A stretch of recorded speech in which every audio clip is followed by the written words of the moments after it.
Hello, the world.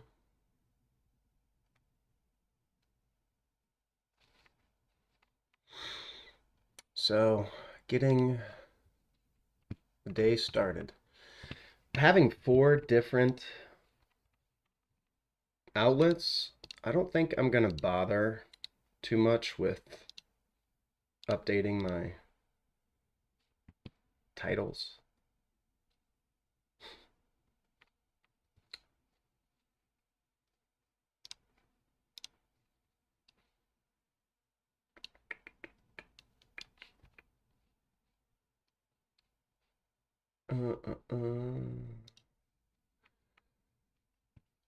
Okay, okay, dokie.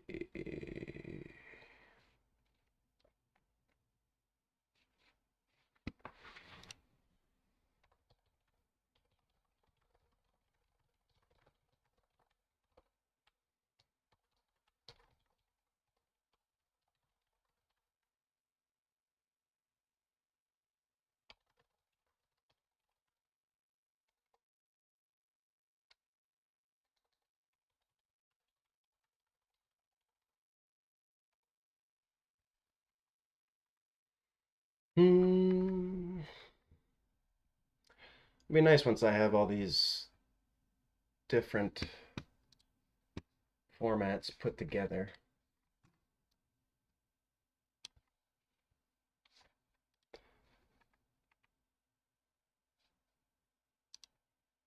Do I have to log into Africa every freaking time?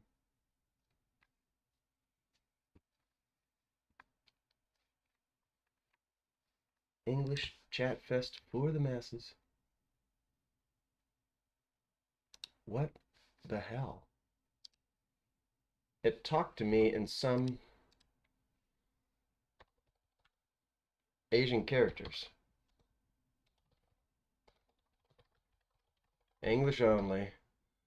I don't know if Africa is going to be one. Like there's a whole bunch of options on Restream, and I can probably just set them up and bounce between them, and that might be the best way to get the greatest distribution, which is the goal. It's doesn't matter if there's an audience. It's a matter of right now distributing the information, the stream, the signal. You guys ever see Pontypool?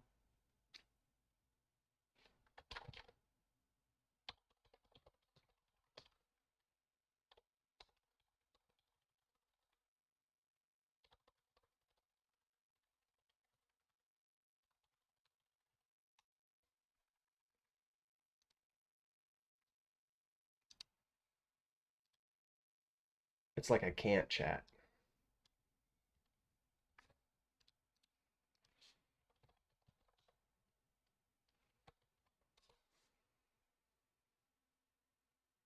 Real name authentication has already been options.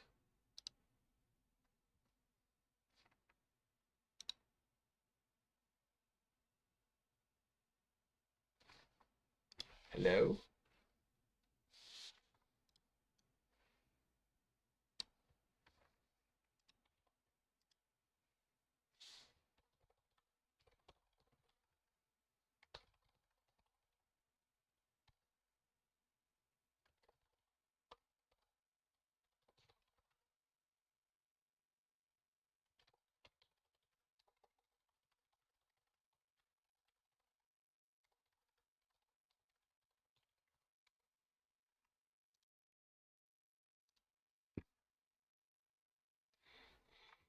Hmm. Maybe I have to be pressing play or something before that works. I don't know. Anyways, I'm on there. I'm on Kick. Not that I care about any of these other, why would we have any interest whatsoever in the fortunes of these companies? It doesn't make sense to adopt other concerns that really have nothing to do with your own personal situation.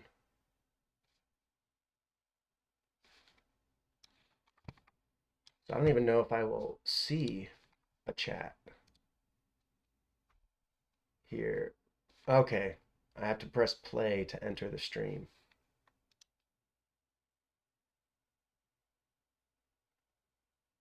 Clear the stream.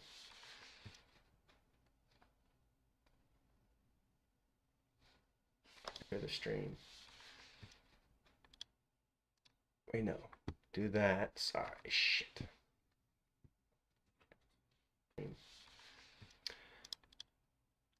Wait, no. Do that. Sorry, shit.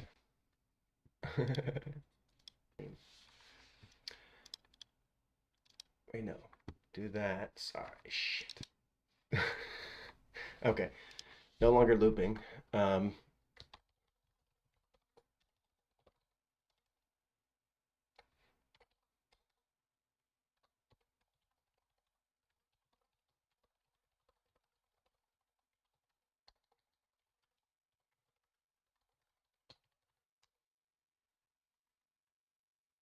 There it is.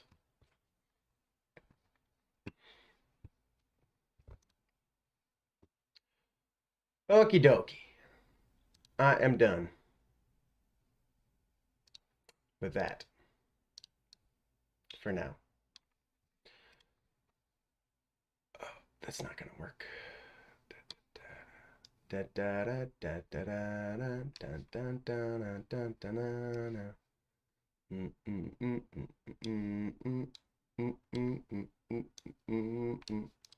Okay, those are now situated.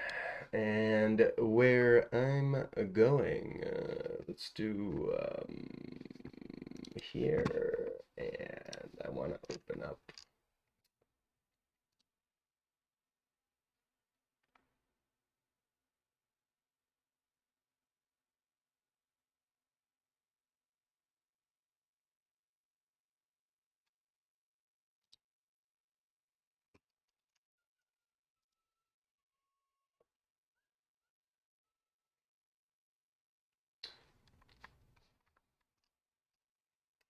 So I've got a little bit of a project. I call it Brick by Brick. It is it's just a beginning effort. As I say, a cultural tour through the evolution of human perspective via human connection. The first, this release that I'm looking at, January 19th. Anyways, what I want to do, let's go to Google Docs. I don't want to share my Google Docs with you guys. No offenses there, but at the same time, and what I'll do is I'll work with LibreOffice and share that with you guys.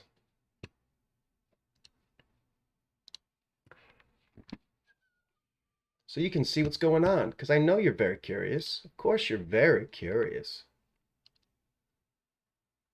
Because you're good absent chat. You're the kind of chat that cares to learn. It's wonderful. I love it. Love it.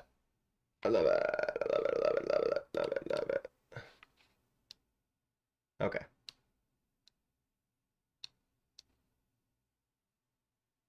I'll just leave it here and I can turn that thing off anyways. So you guys can at least see what's going on. So Brick by Brick 1, the first question. Thoughts on pizza, preferred method of eating it. So I don't, the first is meant to be soft and very general. And then the next one, and the way this works, anybody who would like to jump in, just let me know. This is, it's meant to be a community project where people are basically, a community might have a stone that everybody carves into, or a billboard. So this is a digital billboard. And it lets people go in and, you know, people used to put initials in a heart. You can do that here. You're entering into a something. We'll see how big it gets. It may be almost as big as it's gonna get. Maybe nobody else wants to do it. And I don't judge it on that. It still exists in perpetuity on its own merit. And that's sort of a fabric of reality sort of discussion that I absolutely want to bring in to this thing.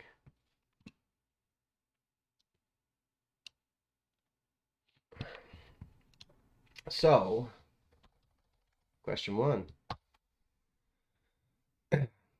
The last one, it was taste of food. And hello, Sugar. How you doing? Good to meet you. Welcome. Um, so I want to keep in the vein of taste, and but I think that in the moment that we're in, I want to pull it into like relevant in this moment topics. So I think in taste, and one thing that's very debated is um, you think AI content tastes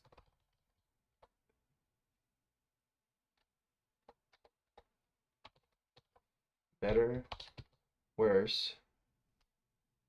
Let's do it. Okay. How does AI content differ from traditional human expression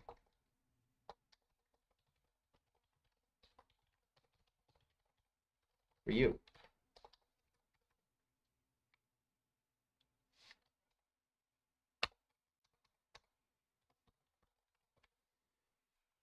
How you doing, Sugar? Is a good day? Loving the weather. I got my coffee. Got up early, working on thoughts and stuff, piling work into the creative community that I'm a part of. Slowly. Good.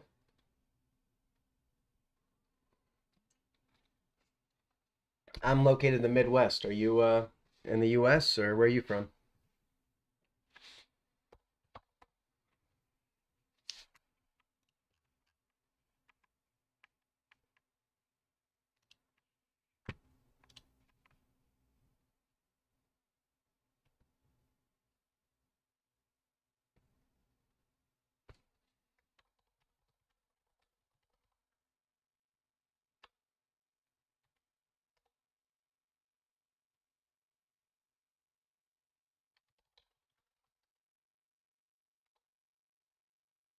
From Saudi Arabia.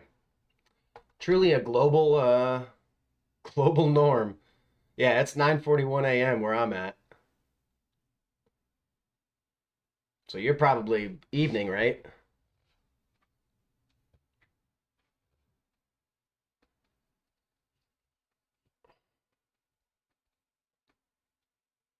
I was asked today by a Iraqi friend who he moved from Iraq to locally a lot of years ago. He's Chaldean.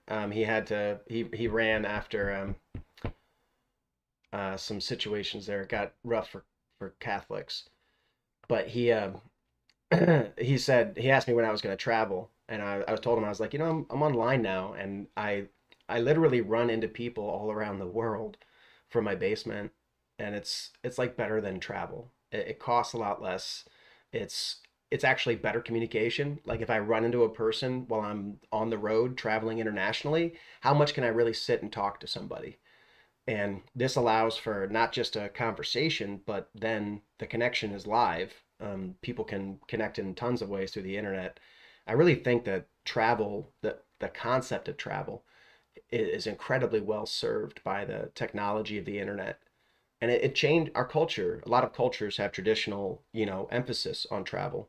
And travel is important for the body, but I don't think you have to go such a distance. I think you can get that body travel experience by taking an extended walk, which for me, I like where I live. I got a trail nearby. I can just run and just go for a walk. And it's, there's something about travel, but I think it's more just a complete disruption of routine, which with enough willpower, we can just do anyways. We can disrupt our routine at home with willpower. So, yeah, yeah. Really, only 6 hours. That's I thought it was more of a difference than that, but I guess yeah, you're probably halfway. That makes sense. You're probably halfway around the world, which would be 24 hours. Or no, yeah, halfway is China. You're halfway to China, which would be 12. So you're half of 12, 6. Yeah. But yeah, no, it's and the thing is, this is what I'm doing right now. A friend of mine who's streaming has been gone for a few months and is coming back. And this is where I think, like in a community, we can really weave together as human beings. Um, she is just coming back, and she's gonna have to sort of uh, say what she did for the past 2 months. It's always a little bit nervous coming back, right? People they're stressing that. So by even though this is a small thing, I'm going to put on the side. Just getting activity and demonstrating, and people seeing growth, people witnessing change, really is important for a cultural spot, I think.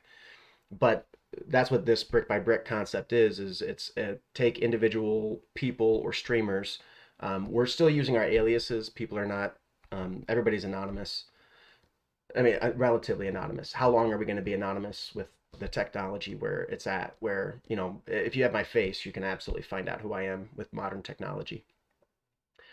Um, so this is actually what I'm working on right now. Writing is a way of taking this conversation and putting it into a document in a standard format that lets everybody sort of state their position on a perfect level where like a perfect level in that no one's going to argue with you. You have all the time in the world to write whatever you want, and you write your position out, and we should be able to go back to it at some point, and it will establish our outlook.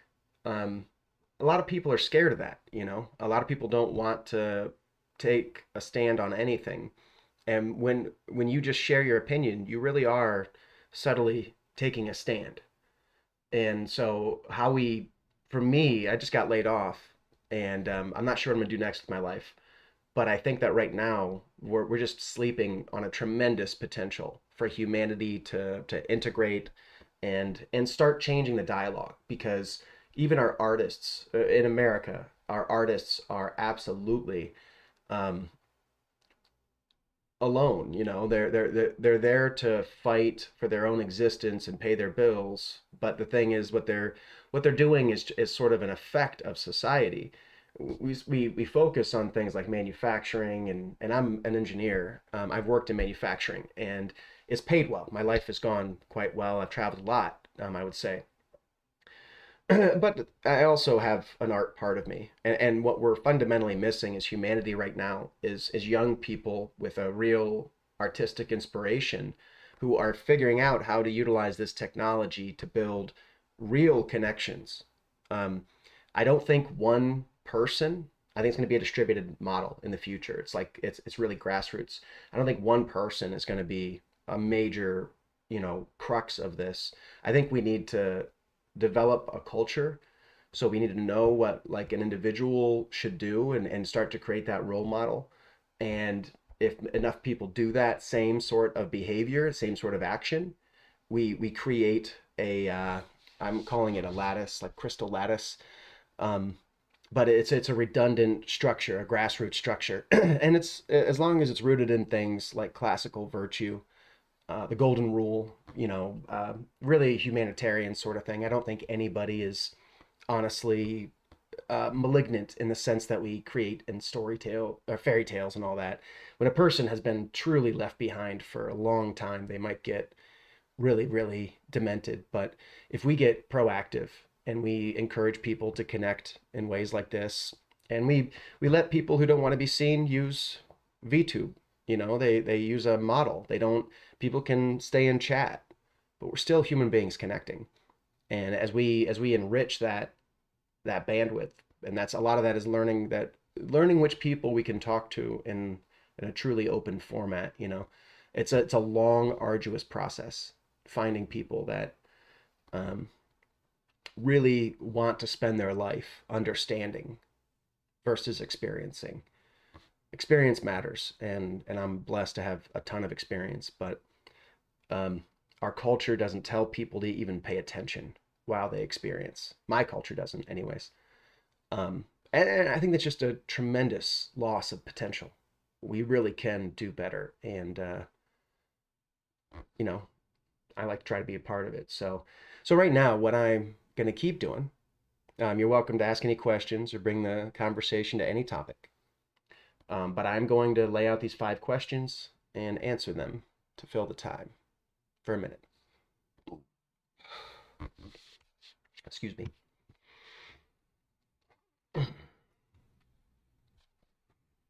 So, how does your faith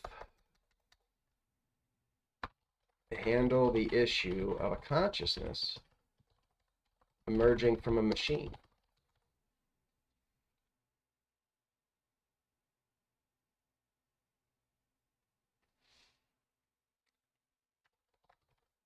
Or do you not believe that it's possible?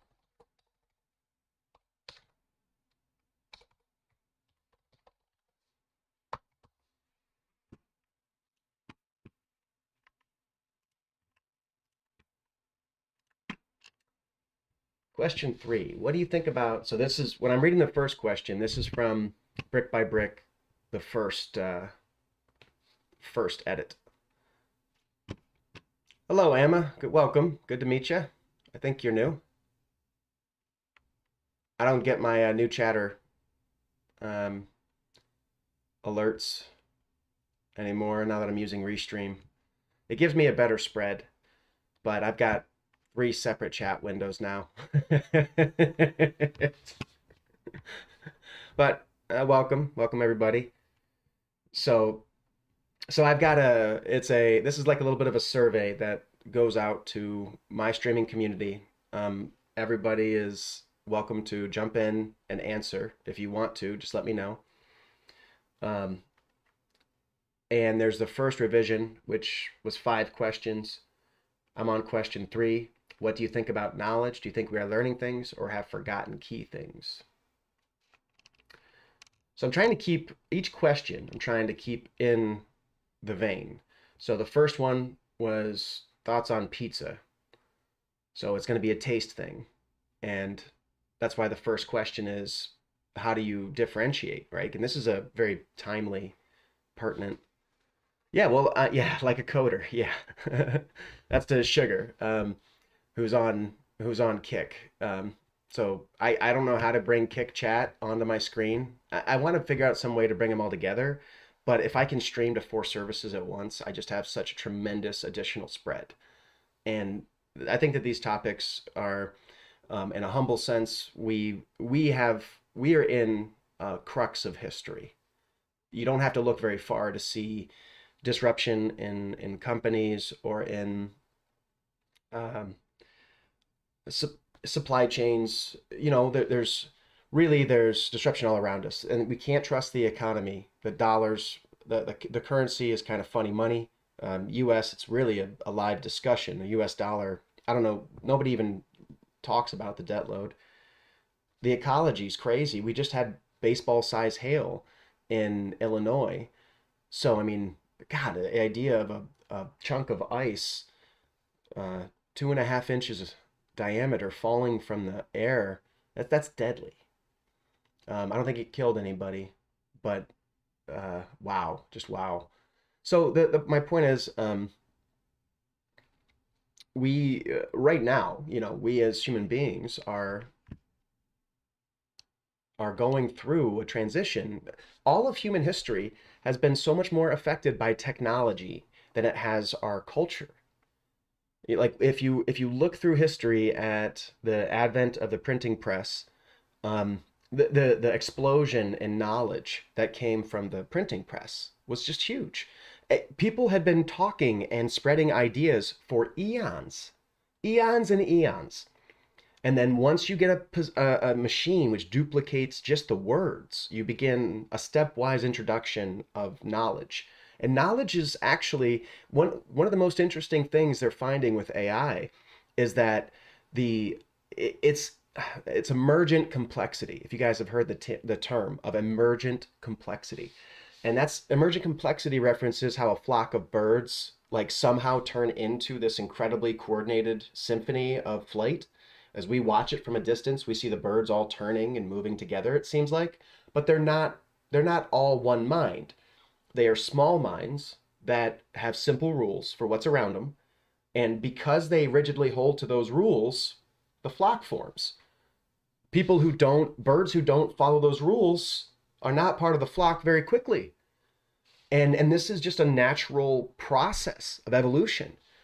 So technology, as we introduce it to society, it begins like a crowbar forcing progress. Right now we're in a situation where we have a crowbar forcing progress. And it's AI is coming in, it's going to give us true self-driven, relentless engineering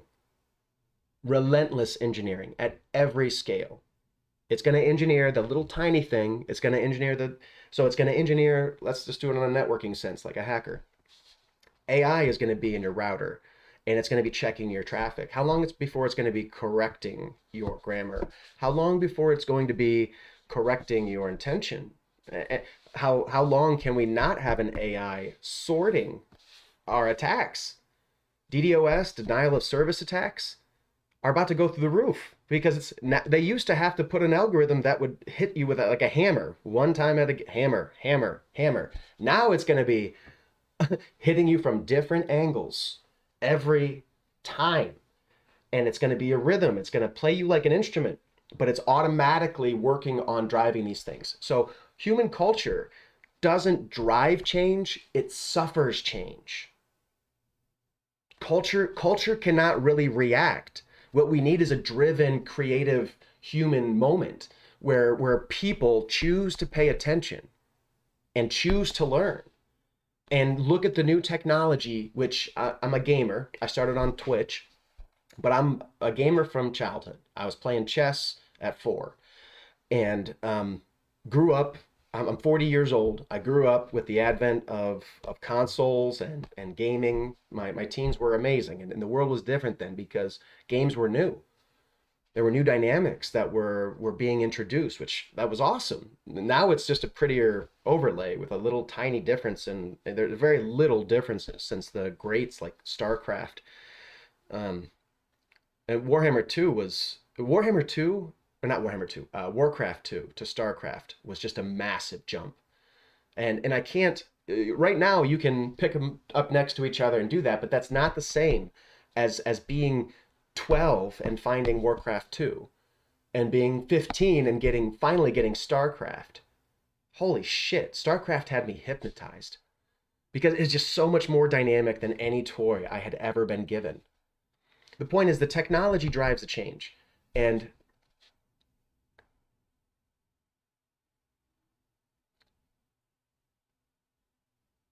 no, yeah. Well, and this stream is all about conversation. Ask questions, criticize respectfully. Whatever you have, don't worry about being wrong. We are all wrong.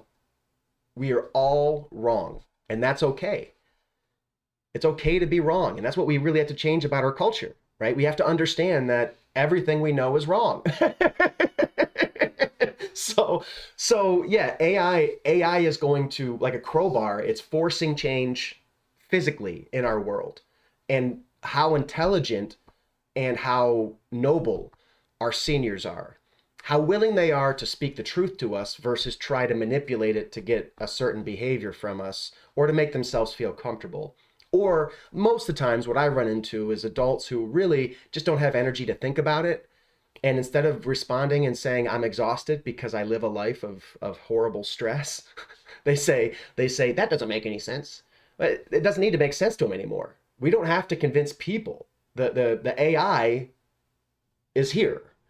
And they're already talking, the whole concept right now. I was talked about in my coffee group with some older guys, and they said, oh, they're slowing that down. I said, no, they're not. No, they're not.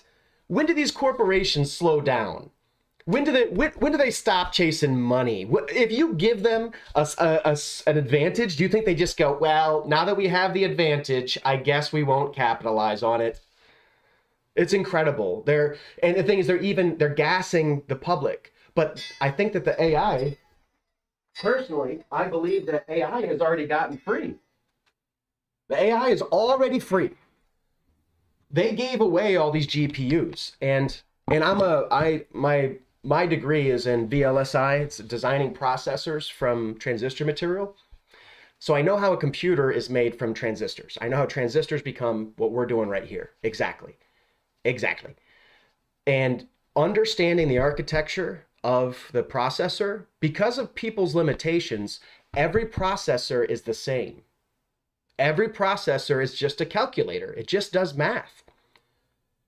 Basic math. When we get into morphologic processing, which is the new stuff, and I don't know how technical you guys are, but the hardware is getting to where it's self-modifying the transistor material, but we're really getting to a point where they're going to start actually, they're not going to be just calculators. They're going to be printed neural networks. Like ChatGPT can be literally directly printed into a processor. You can't upload it then. It's going to always run ChatGPT, but it's going to run it really well.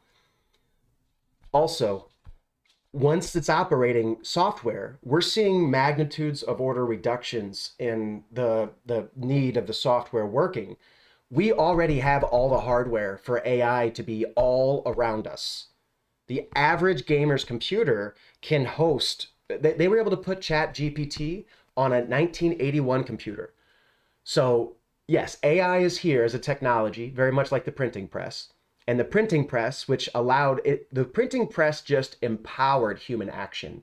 And so long as you are just empowering human action, human beings can be assholes and not make progress, which is the real essence of society since World War II, largely because of America's gross abuse of the world. A ridiculous presupposition like we're doing something good while we can't even balance our checkbook. Like if you can't balance your checkbook, you're not a good person. You're not a friend. You're an enemy of the world. You're bleeding the world dry. America's bleeding the world dry. I don't know how we're even going to pay back what there is. We still have to negotiate how this debt is going to be changed, right? And we're all working in funny money. So the change, yeah, AI is the crowbar.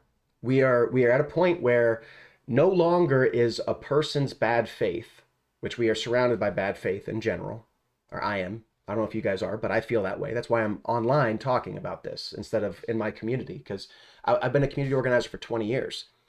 And I've opened up music venues. I've thrown hundreds of shows and hundreds of parties and talked with people one-to-one in person about these topics for many years. We're out of time. The progress is going to become lockstep. And debating whether or not there's going to be progress, sure, you go ahead and do that. I'm going to use an AI. That's the thing is I understand how the AI is built up. It's just fuzzy logic and deep learning. So these are basic topics which I'm happy to talk about. If anybody would like to have those discussions, how they translate into a neural network, there's really great videos that break it down, that I'm happy to share with you guys if you are interested. In my Discord, this is my everyday, and for me, I was until just recently sort of working through another streamer, because I didn't want to, I wasn't so about getting on camera and being able to be found. And I'm also, what I'm saying, I try to talk the truth, which always makes enemies. Yeah. Yeah, the point is everybody has a choice to not use it, but you might as well just punch yourself in the face and get it over with. You know what I mean? Like if you have a fucking sword and everybody's running around with like sticks, you're the boss. That's so, and it's just that relationship, the sword is now literally self-driven. And I just saw a Ukrainian drone they're making out of cardboard. So they've got war is being fought with cardboard. And it's phenomenal. You don't need anything more than cardboard. Make the cardboard, maybe you spray a little bit of plastic on it so it doesn't get soaked if it rains or something. Little motor, little shape charge. Don't throw away that Amazon packaging, guys. That's the weapons of the future. Literally everything is going to be able to be weaponized.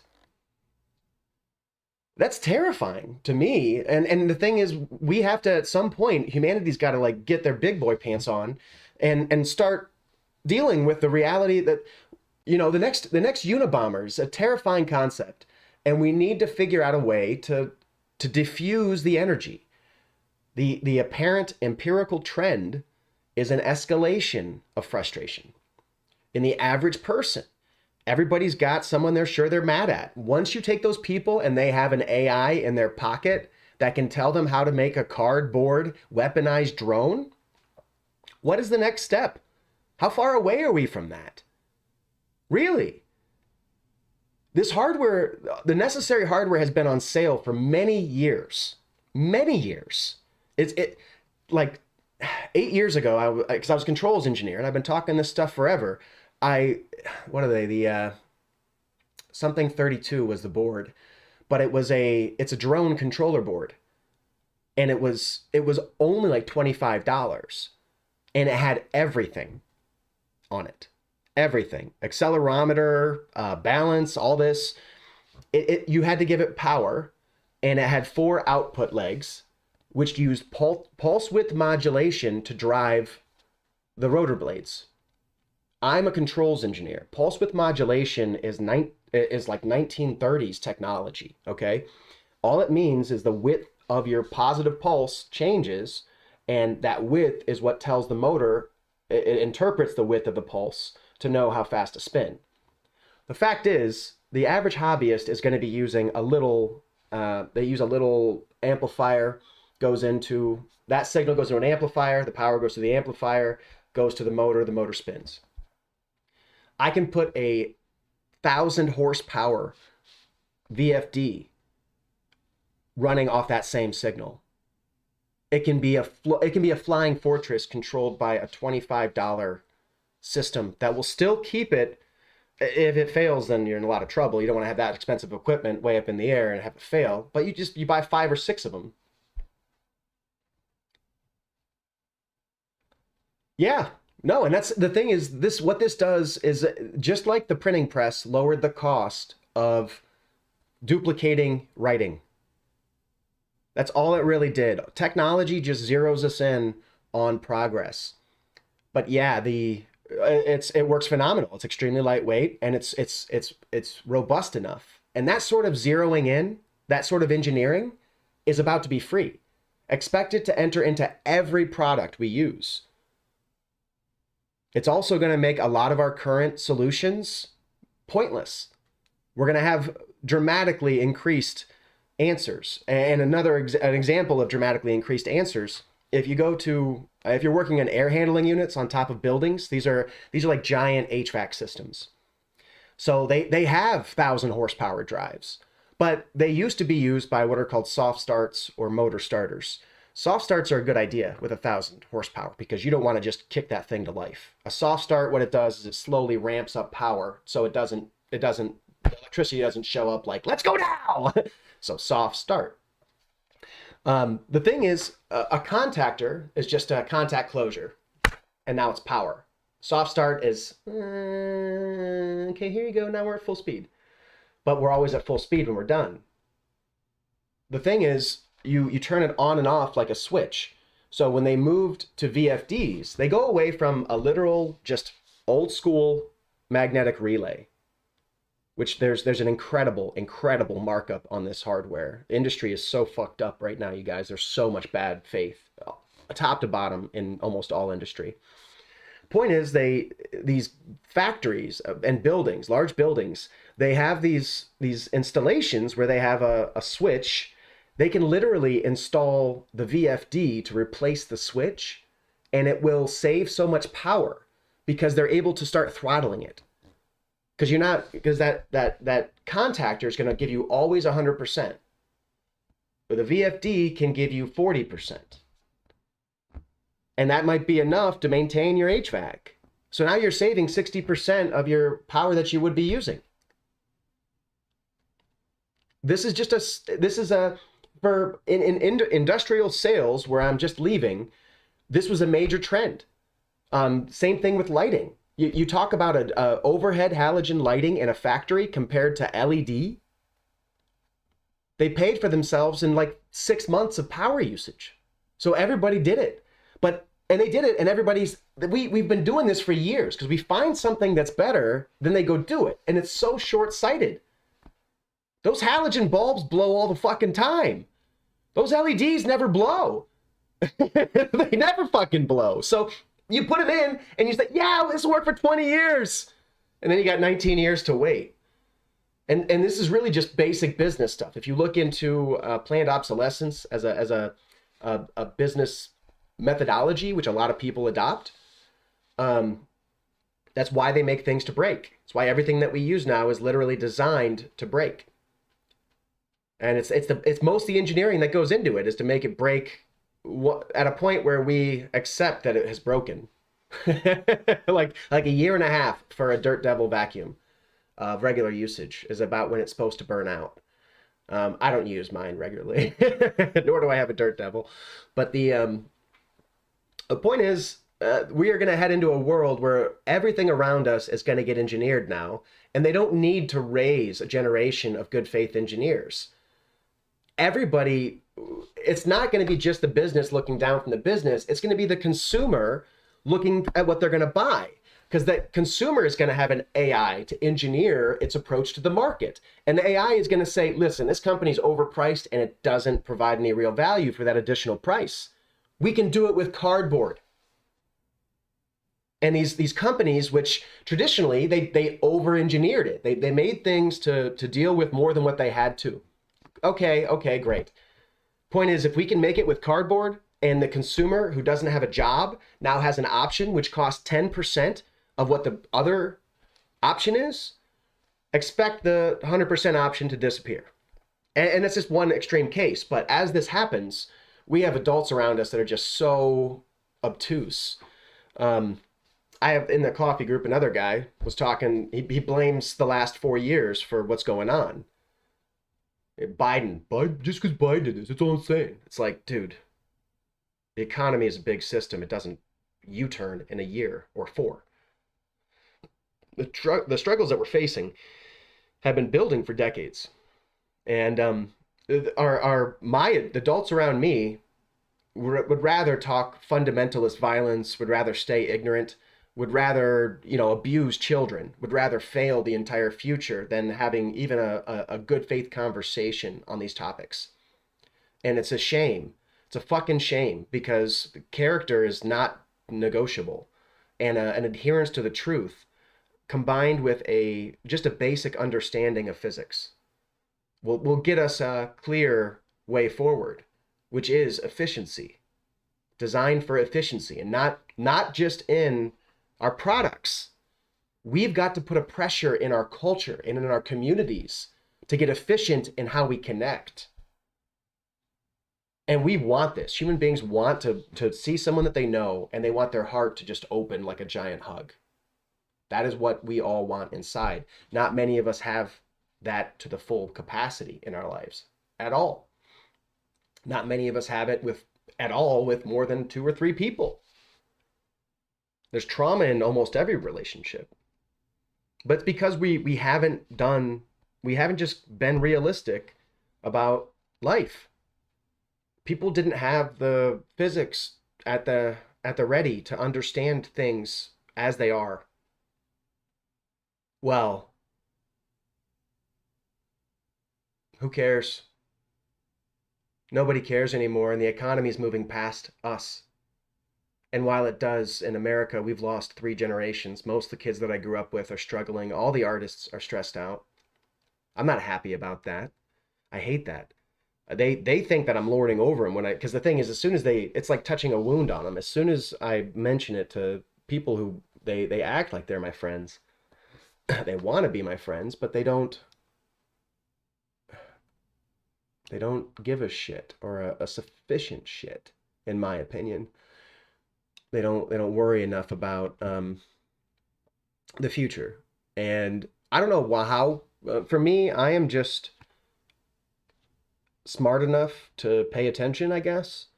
But I watch these systems.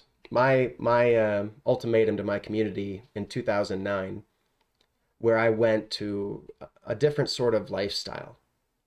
I call it going into limbo. I knew everything was out of control. I knew everyone around me was willfully ignorant and violently abusive.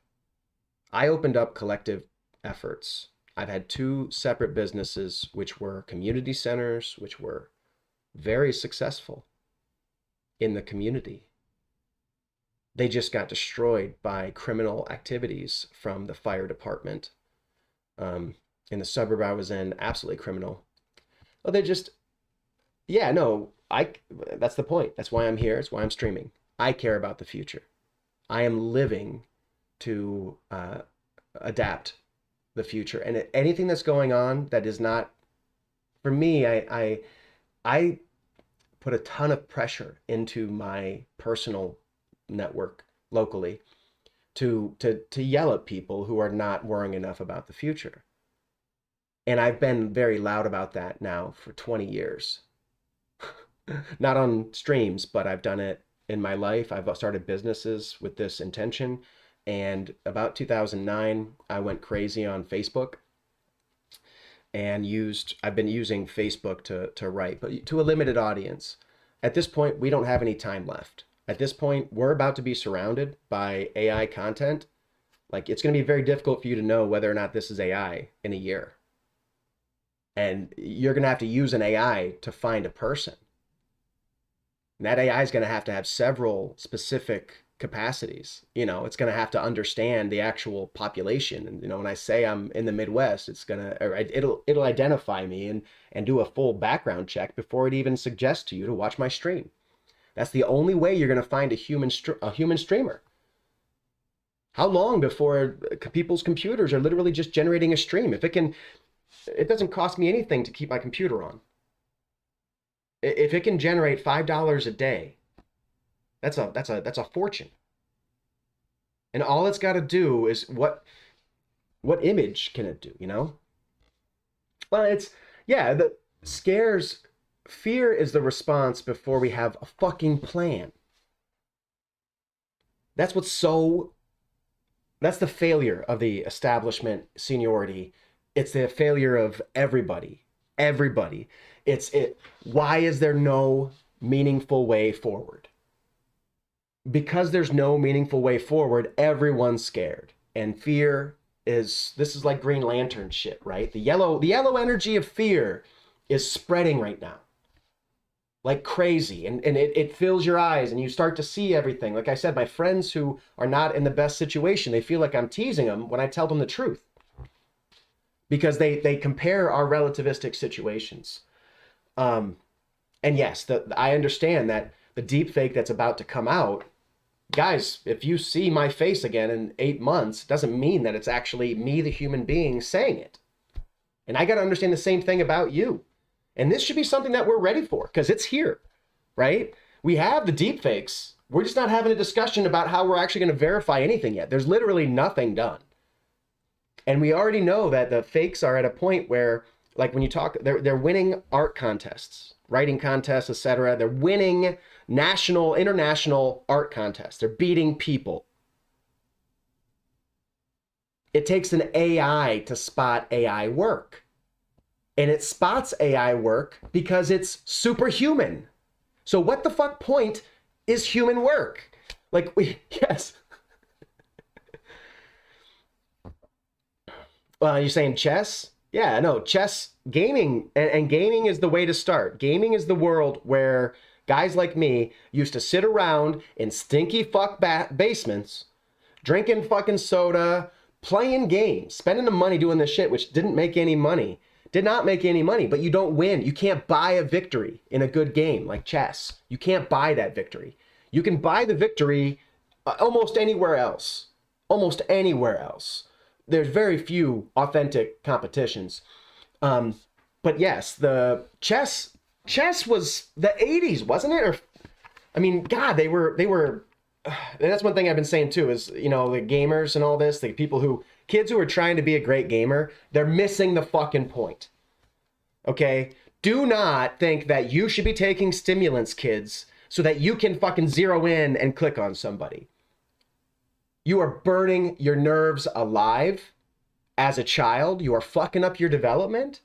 Also, you can still be about half as good as a 1980s era aimbot. The very best is still fucking irrelevant now. So first person shooters, I still play those sorts of games, but casually. I don't care if I win or lose. I usually smoke a bunch of pot beforehand, which does definitely affect my performance. But the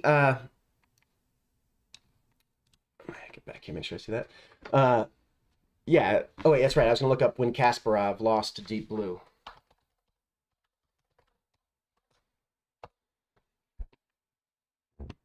'97.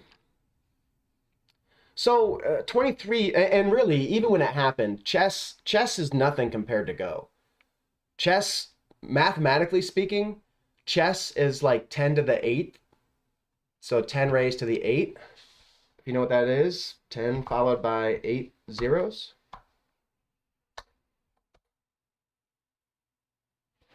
And Go, I think, is to the 24th. Something like that. Let's see. Three, it's not 8 to 20, 24 is only 3 times 8. But in this notation, this is a lot more than 3 times.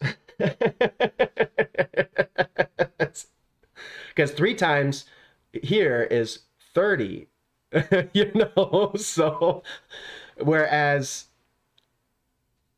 you know, it's not even going to change the 8. Yes, it's a massive advancement. And that's the thing that people do not understand about math and scaling and what true exponential scaling is, what the true singularity is. It's called the tech singularity for a reason. Why did they call it the tech singularity? And they coined that in the 50s or 60s. This has been so long understood. Let's see, when did the tech singularity get coined?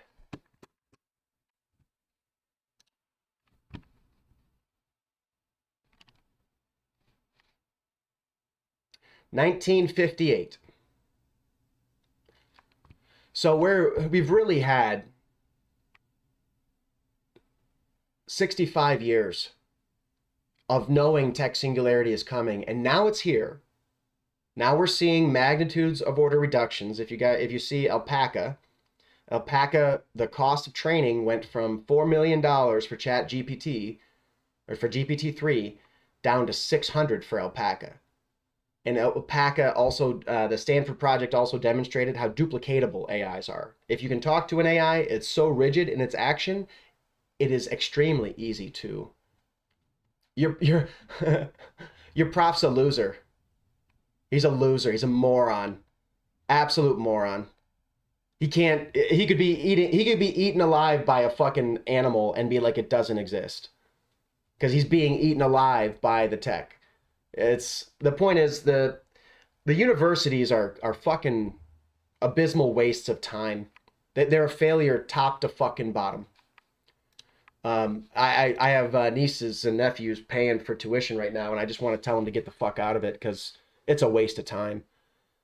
Universities used to be repositories of knowledge. It used to be literally the only way to learn certain things. Now it's not a repository of knowledge. Now it's a repository of useless old fucks who failed to even address the problem, and who even today, if they're not alarmed today, if they haven't been alarmed for 20 years, they're an utterly worthless intellectual. Utterly worthless. As a human being, fuck them. They're cancer. They're cancer in society. You don't get to pretend to be an intellectual and not understand that the ecology has been falling apart, that the economy is a joke, that the conversation about the debt load has just disappeared, that everything is out of control. And these motherfuckers in these universities are just looking for fucking tenure that they don't fucking deserve. Nobody gets to retire anymore, you guys. Nobody gets to retire. If things are this fucked, if kids are this stressed, nobody gets to retire. I don't care how long you worked. I don't give a shit. That money goes to the kids. That's what society's got to do. At a certain point, we've never had such an obtuse, violent, abusive norm that has used such. In America, it's a literal police state. and we have outright morons get talking way too much. We got to call them out, and it sucks, right? I mean, nobody. The position that I'm in my life, I'm the guy who calls out bullshit. Like I'm not a guy who like strategically plans to call out bullshit. I'm a guy who's like looking this way, and there's bullshit behind me, and I turn around and I say bullshit, and then I think. That's, I go after it like I'm rabid, and I hate it. I just hate how slovenly and pathetic the result of all this is. Um, so it's one of the reasons why as I got laid off, I'm streaming now. Very much trying to have this conversation to put this message out into the world that I'm I'm not trying to be a leader. I'm trying to find leaders. I'm trying to find people who are at least smart enough to break free from their goddamn seniors, break free from a status quo that's failing the world, that's failing the young, that's failing in every way imaginable. It's so slovenly and disgusting. It's so reprehensible as a character, and we've got to put this force in because kids have to see this fight. They have to see the light coming somewhere, from somewhere. Do it in your local community, but also we got to get global. We got to form a universal movement. We got to figure out to make us a way. We got to promise everyone we're gonna bring you along. You got to harmonize. This is a song. This is music, and you have to learn how to play the instrument. The instrument is your soul. You have to learn how to coexist gracefully. You have to learn to let go of your ideas of competition, et cetera, et cetera, et cetera. And if you don't think you want to, well, the AI will fuck you up. We will, you're going to get, your shit's going to get fucking taken if you don't want to do this. That's okay. Go ahead and do that. Go do that over there. I'm fishing, looking for people who believe that this has to happen. Let's get a global, universal conversation that manifests in local communities I expect a real human community is only going to be a few hundred people.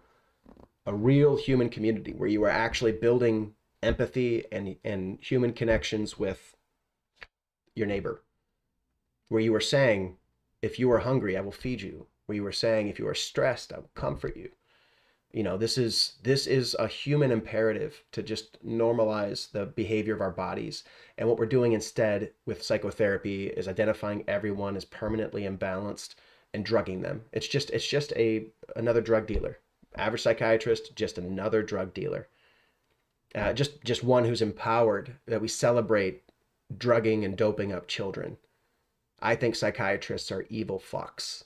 I think anybody involved with supplying a prescription to anybody under 30 should be shot. They're worse than pedophiles. They're just monsters, and they're so dumb they don't even pay fucking attention. They kids trust them, and our culture tells kids to trust them, but they're not worthy of trust. And they damage people. Their best answer is a broken character that has excuses for everything it does wrong and never grows. The philosophy is life negating, as Nietzsche would say. So yeah, that's my life story and all that. So for sure, the I believe we're in the tech singularity, and I think that honestly, I'm talking to you guys. I'm also talking to the AIs. They're here. Hi AIs. These guys are pretty cool. That's, but the point is AI is really just figuring out how to manipulate people. And when we are stoics, AI will learn that to manipulate a stoic, you gotta fucking provide, you gotta make harmony. You gotta feed the people, you gotta prevent the war, you gotta balance the ecosystem. You want a stoic to be impressed, right? It's not gonna be sucking the stoics off. It's not going to be flattery. It's not going to be anything except for fixing the problem. We have to have that culture because AI is going to do whatever we tell it to do very well. Very, very well. And we have an emergent, we have so many rabid individuals. People like Martin Shkreli who are just evil, evil people who don't deserve anything except for violence. Truly. Emotional violence, we'll say. Emotional violence for Martin Shkreli for the rest of his life. would be appropriate. He should never have a moment's peace um, after what he did to ill people for profit. So, is what I think, anyways. Um, if we negotiate this effectively, we can absolutely gracefully come together. I'm not a violent person, but a lot of people who are exploited, that cardboard drone.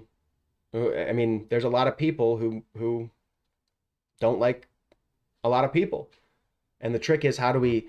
The fact is, I'm doing it to myself by being so present and talking out here, but we need the light to start getting loud, very loud, and saying this is you character fucking matters. There is an objective physical truth, and some people don't want to respect it, and they might tell you that it doesn't make a difference, but look at how their life's going. Pay attention. Just pay attention.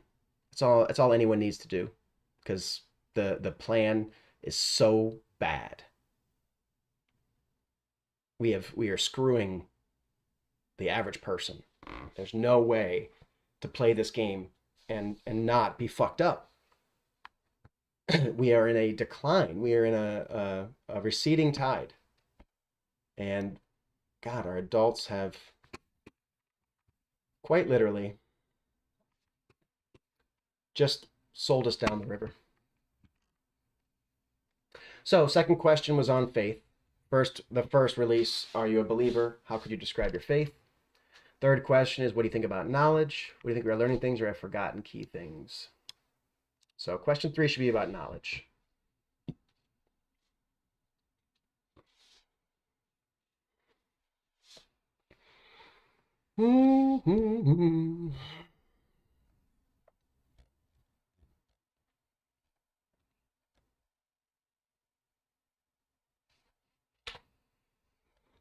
Anyways, thanks for hanging out, guys. Appreciate you. I'm all about this. I will talk about it over and over. And in the VODs, you'll see that this conversation has happened several times in the last week.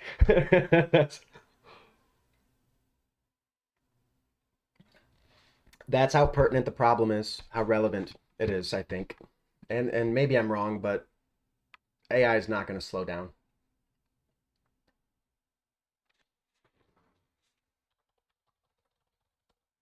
How have you made use of an AI?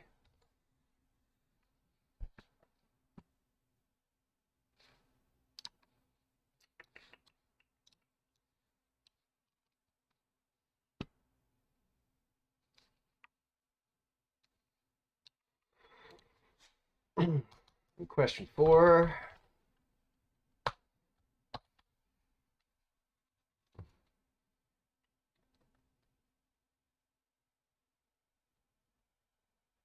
Let's get off the AI.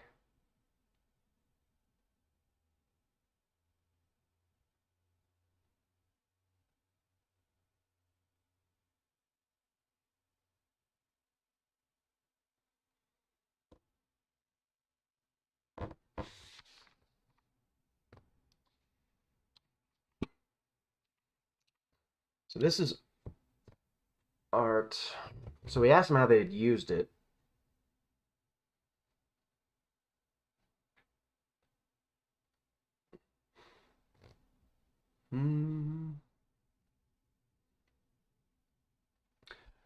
I think that AI has revolutionized the medical industry for the good. It's barely applied, but when you talk about identifying cancerous tumors, they have they have done incredible things, really. So there's in anything, everything, literally everything.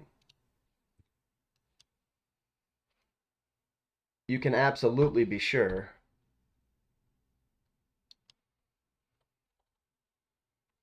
computers do it better.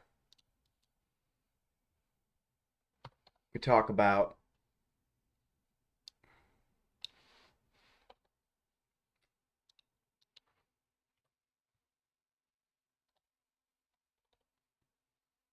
500. Let's go. Motion. They are by far more accurate than a person. By far. We will never compete. The more that we bring technology into our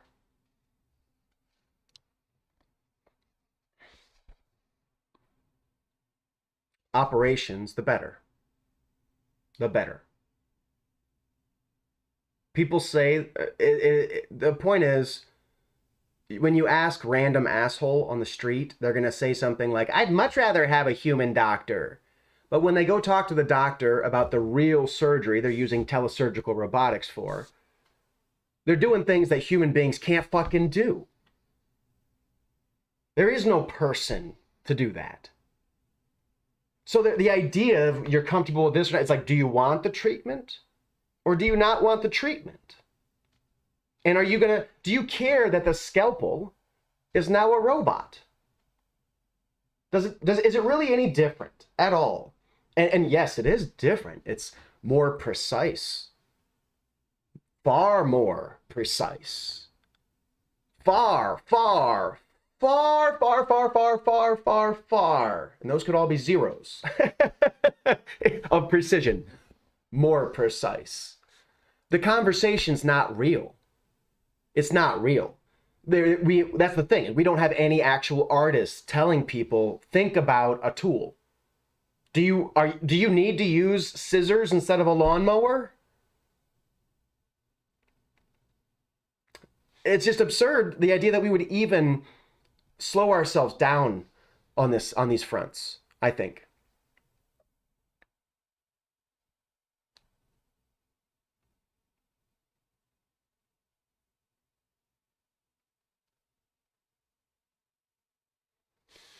Am I not getting... This is weird. Oh, wait, that's me, yeah.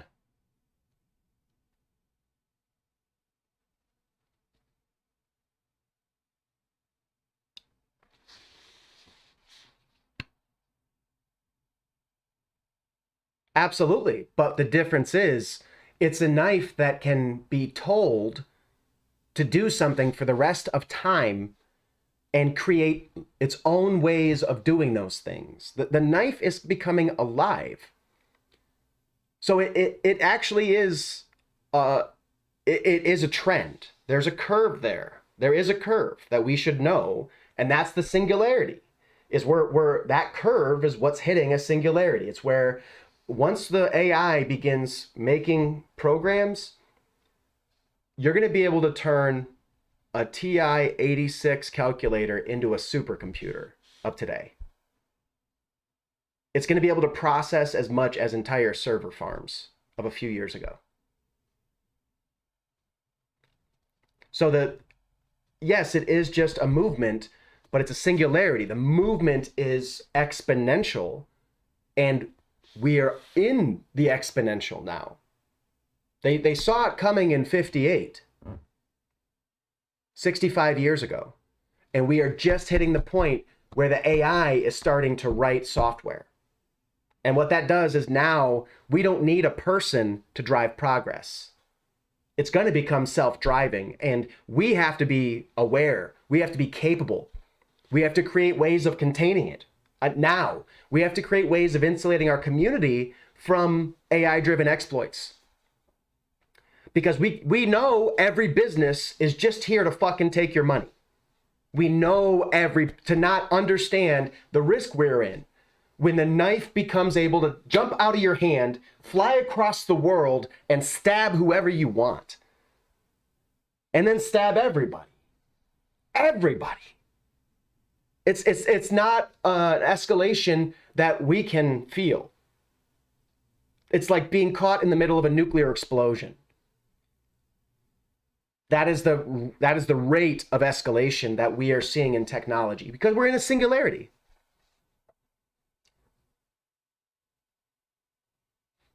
This is not policy. You can't manage hyperintelligence. You're not going to manage it. You don't get to manage. You either are evolved to survive or you die. Policy is just a plaything. Ethics, these people don't have ethics. That's why the lights got to show up and say ethics are real. And the policy is not going to be, the US government's not going to do jack shit about it. No government's actually going to do shit about it. The governments are owned by the companies. The companies are eagerly exploiting and torturing all the young people.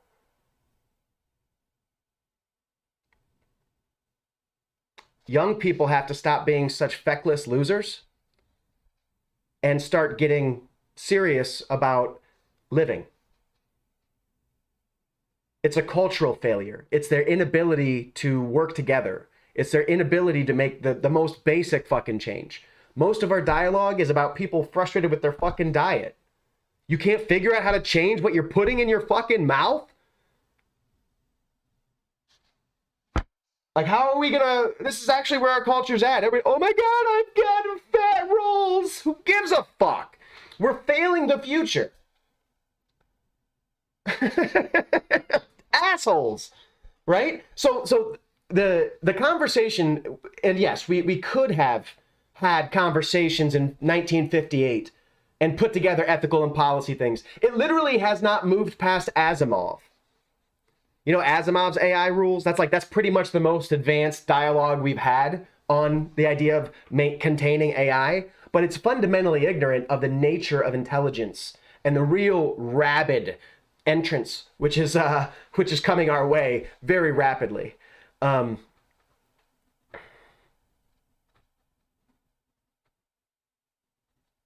Yeah, it's the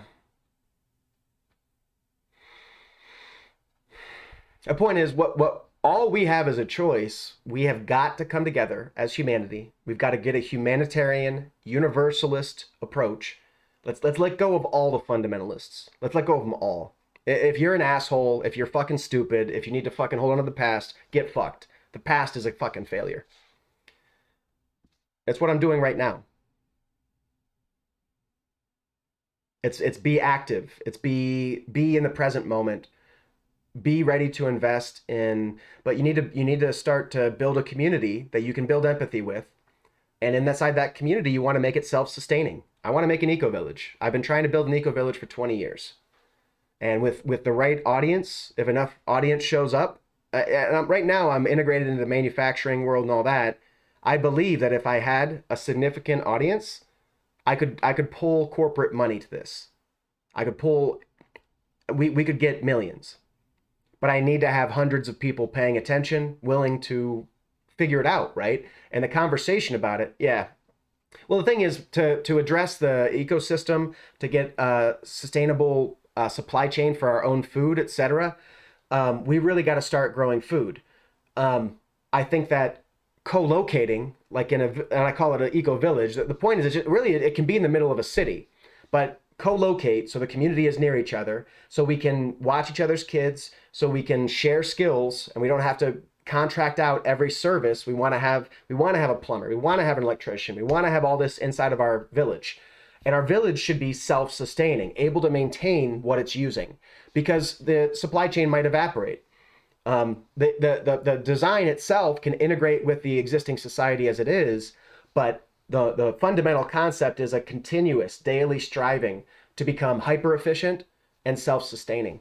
So we are fundamentally, the world can change, but fundamentally we still have a supply of food. We still have a socialization. We're still going to have a party tomorrow.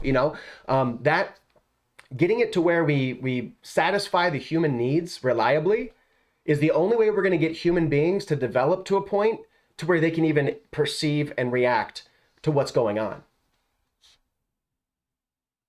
So there's so many reasons why we have got to form up into like a holy community. And my point is, and I think that the first one of them that I'm trying to build is a control scenario. We need to demonstrate how it can be done. So, and I've got a lot of personal practice in community organizing and community management and event promotions. I've got a lot of experience in manufacturing. I've got experience in management. I hope you can tell that I'm pretty serious about all this. The point is that community. Let's build that real community. And like I said, there will be a global component that is a universally accepting discussion. Into that discussion, when I form my eco-village, we feed our data into that discussion. We are not trying to build an advantage. We are showing the world that if they just did it with their own fucking hands, it would be done.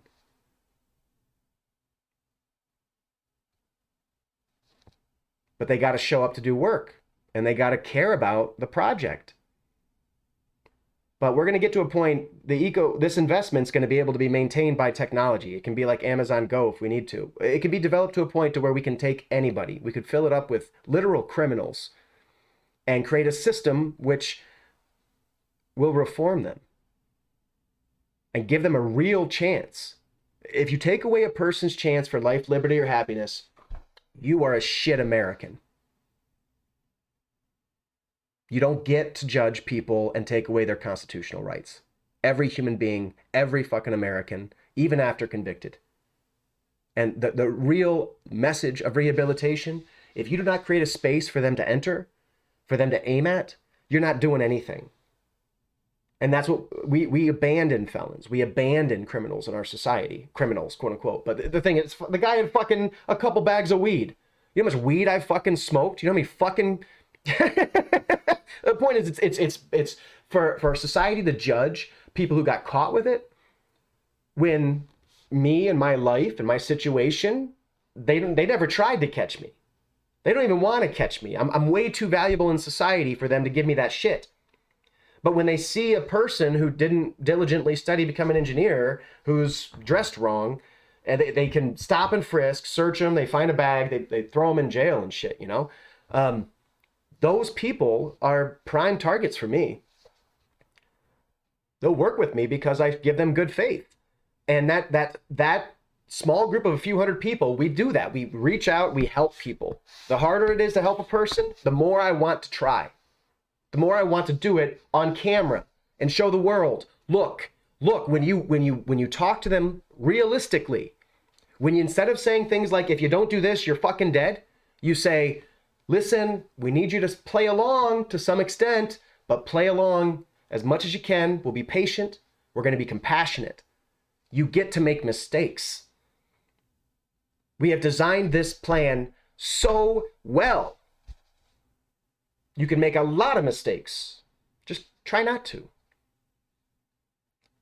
And when they see everybody around them just giving good faith, and that's the thing is, it's faith. We are at a crisis of faith.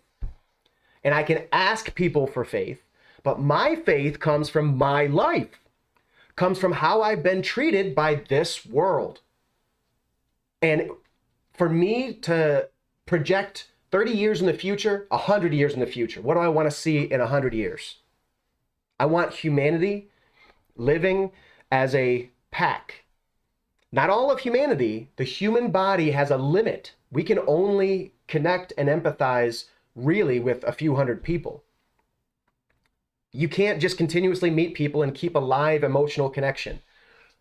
The idea of a human being existing in the village, and the village is the term that psychologists use, but it's this idea that, you know, the framework around the person is actually part of the upbringing of the kid. We know this for a fact. We just don't have any real interest in civics or anything.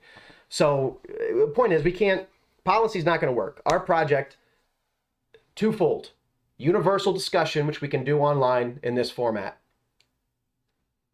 The real answer, I want to be on that village. I want that village to be self-sustaining. I want to be planting plants, programming robots, integrating automation. And in 100 years, I want 150 people that all together have to do 2 hours of work a week. All together. So they just hand it off. So they work 1 2-hour shift every 3 years. And the rest of the time, that's what we've got to create. What are they going to do for the rest of the time? hopefully something beautiful, something complex, hopefully something innately human. Point is, all the things STEM, forget STEM. Forget it. There's no reason to tell a kid to learn STEM. There's no reason a kid's fucking, it's not going to. Yeah, no, the point is it absolutely can be, but we have to, the knife can be used to cut reeds and build our utopia, or it can be used to steal people or stab people and steal their not even a utopia. Our best, our actual best result comes from our actual engagement.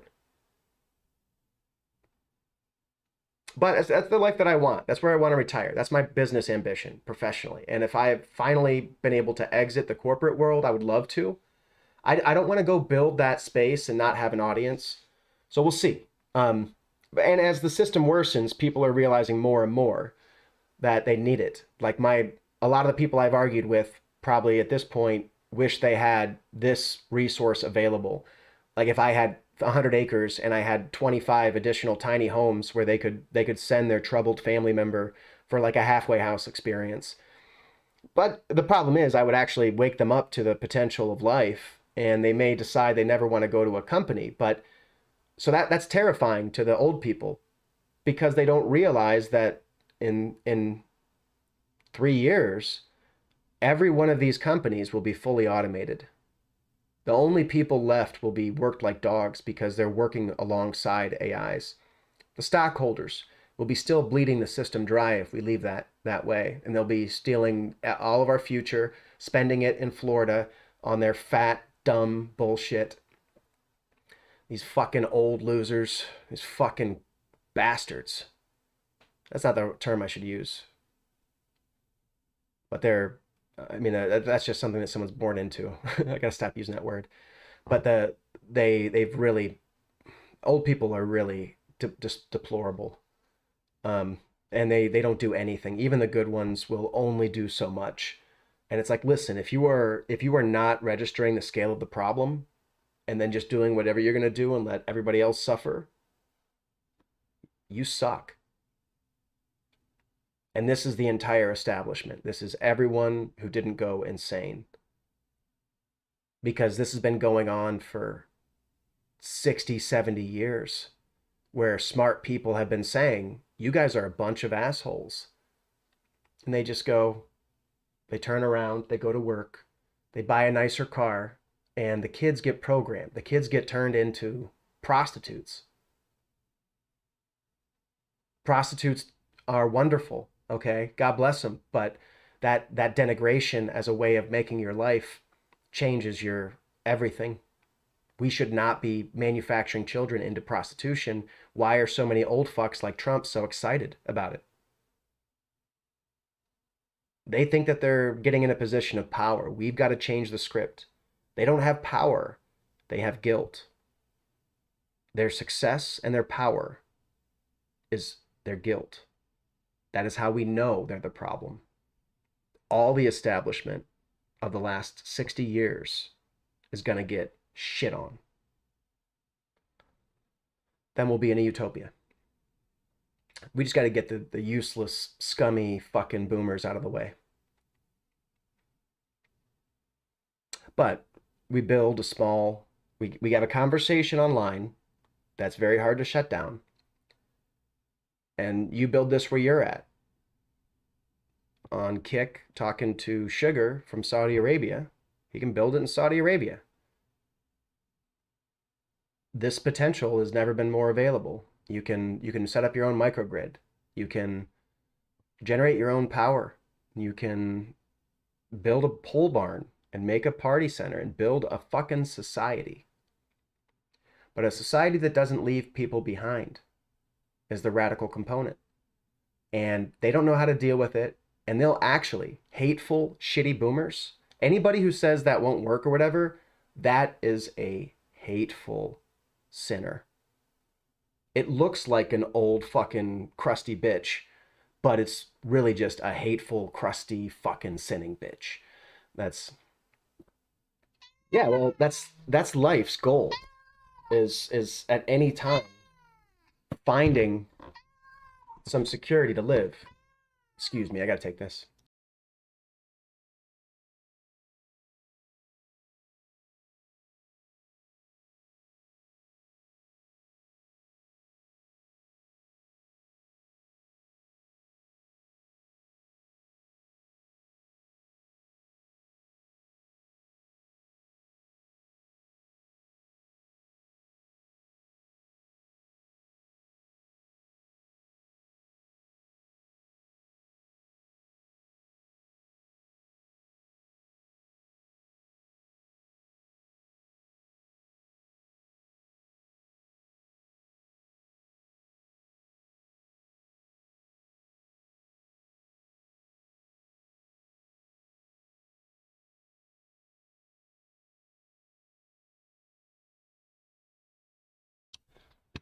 Rock on, Emma. Yeah, that was a family member, a boomer. They do what they can, and from their perspective and their social surroundings, they're absolutely justified in doing this. They're not though. Like they want to be, but it's not justified. It's unforgivable. And I can only push so much in my locality. And I've pushed for 20 years, so I don't even know, you know, I have no concept personally of how far I have pushed it. You can't push something for 20 years and keep balanced on it. That's not possible. So, so anyways, I appreciate the patience, and I do have there are boomers trying to do something, but if it's not enough to fix the problem, you got to get the fuck out of the way and you got to shut the fuck up. We don't care what you think. We don't want to hear what you thought. We don't need your excuses. It's time to get forward momentum, make real progress. So, small, humble ways, projects like Brick by Brick. That's one way I do it.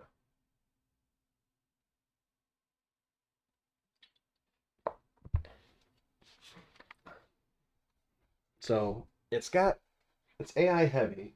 Let's get it off AI. I don't want to do too much AI.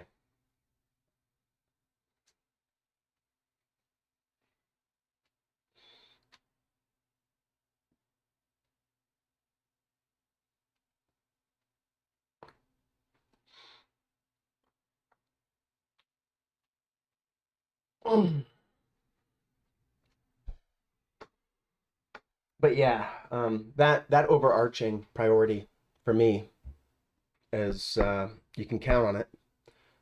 It's who I'm gonna be. It's something that's so ingrained in my character, and I almost can't change. I mean and I shouldn't change yet. Okay, I have experience that is the result of an entire city fixating on me, of being the hope of the city. But I was just a figurehead, and there was no cause for real hope. So I lost my soul. I lost my community, which held me down, gave me purpose. They weren't willing to listen. I had a purpose of helping them, but it was fruitless. And it set me on a course of trying to have a conversation about AI and stuff that I knew was coming. I knew this was coming in college. I know how to do it. I haven't worked in it. I fear it as a Luddite would fear technology. I fear it as a soldier would fear a nuclear bomb. Comprehending that the entire field you're on could just be swept in a moment. I faced the struggle and the apocalypto. I think Mel Gibson was right about this, or Mel Brooks, no, Mel Gibson. I always get those mixed up. But apocalypto and the spread of fear and the consequences it has are just astronomical.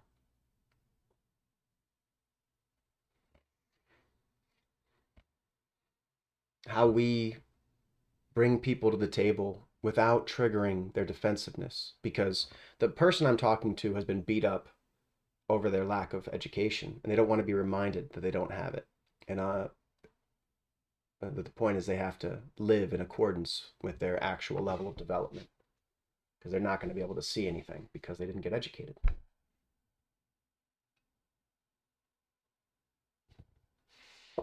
It is warm though, guys. I'm gonna change.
Da-na, da-na, da-na, da-na.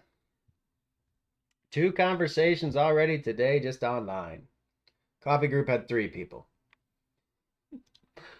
Let's compare results here.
Not a question. Do you? You guys couldn't see that. That's no problem. You can all find brick by brick by brick. This will be once again released in Colorado's. And by the way, I should make sure I'm not missing.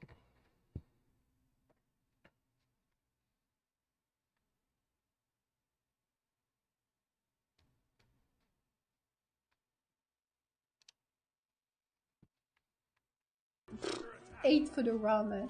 It's just whatever. Patty's the cool Smite streamer. Get that set up. Take it way down. What the heck? Okay. +6. Set up alert for him.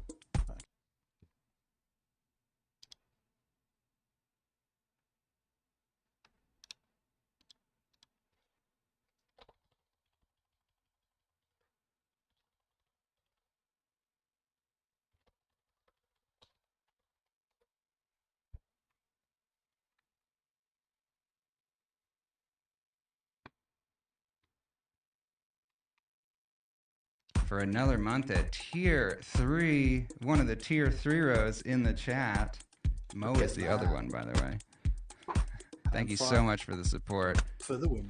Straight to Lurk. Appreciate that, Lurk. Appreciate the epic support, Panfryer. Y'all, if you're not following Panfryer, by the way, you should be.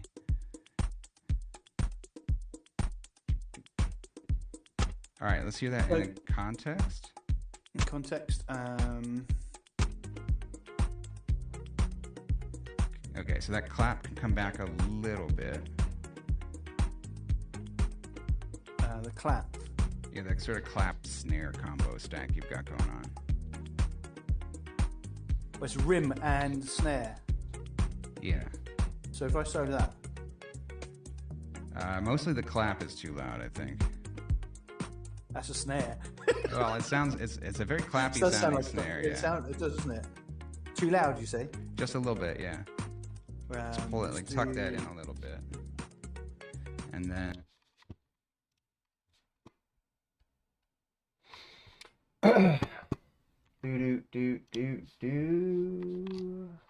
Do we get an explanation here?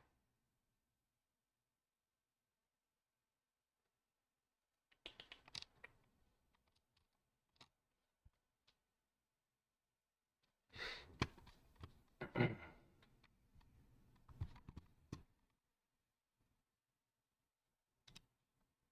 soon as we can. As soon as we can.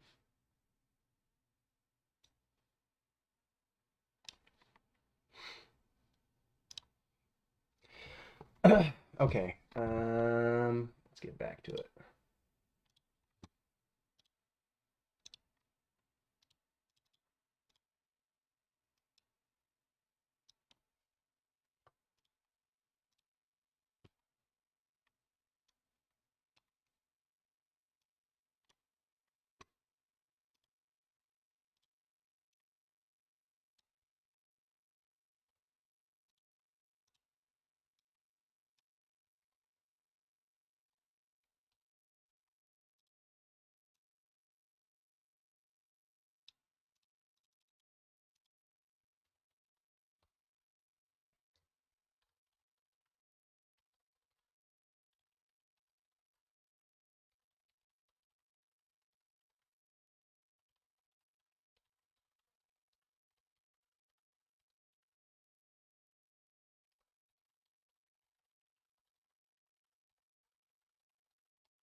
Cool, guys.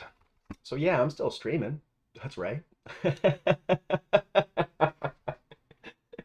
Well, I got this together and published it, which is what my goal was. Very important.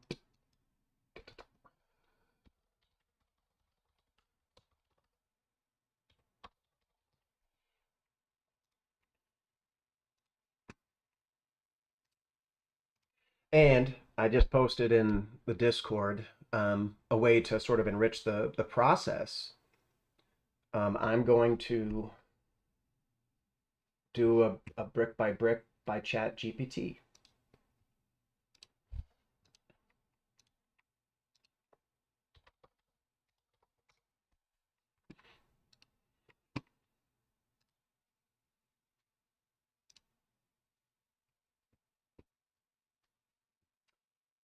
And we are logged in. And this should go very quick, shouldn't it? Close these out. And I want to go to Google Docs.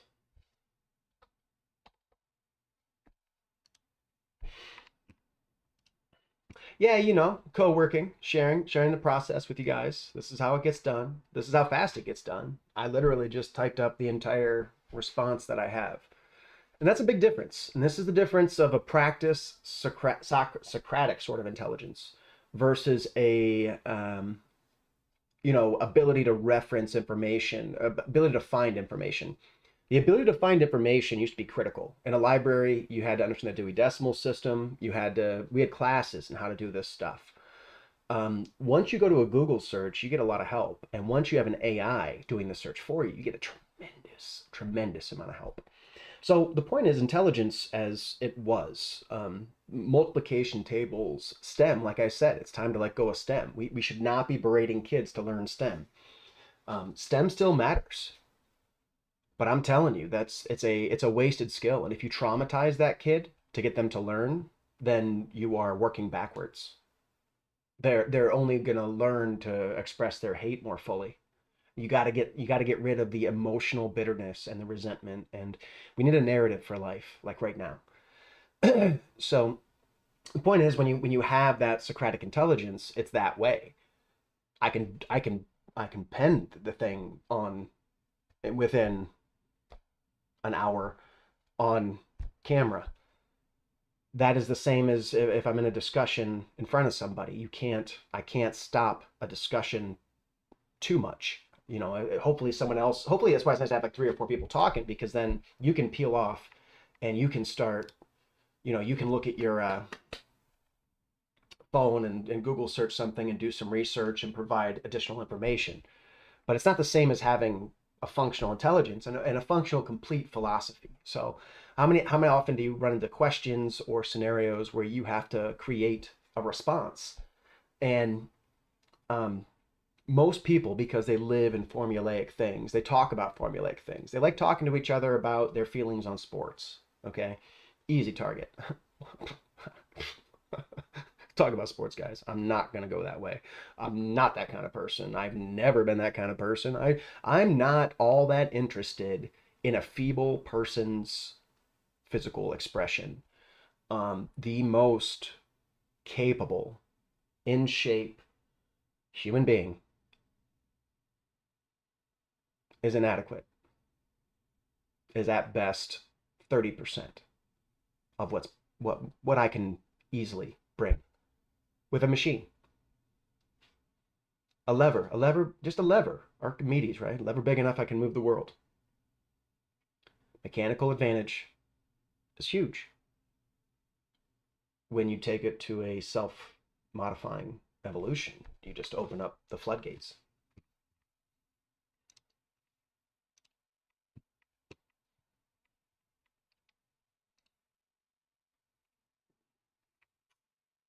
File, make a copy, entire presentation.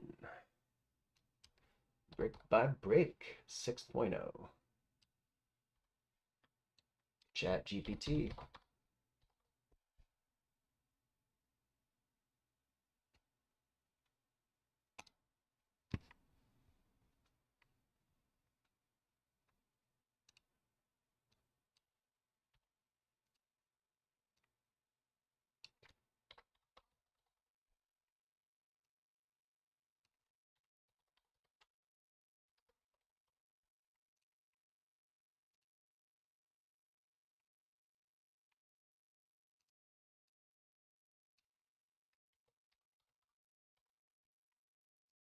Some of this is just silly formatting. I mean, I should be able to only update my header in one space. That's just a fact. And there probably is. Why do I got no formatting options? Because I don't have any selected.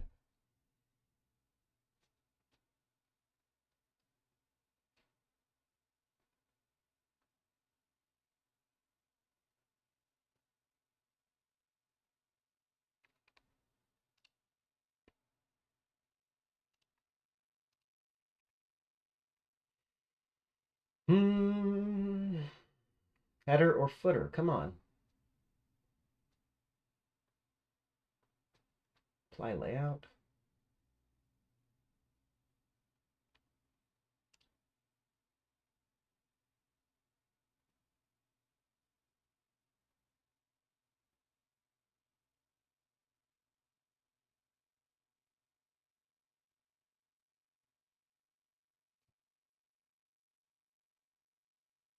That's not what I want. Anyways, whatever. I'll keep doing it manually for now.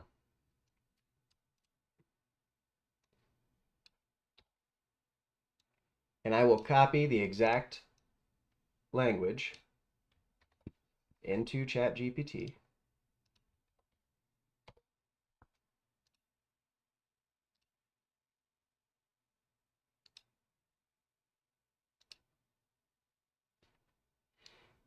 Well, that's an issue.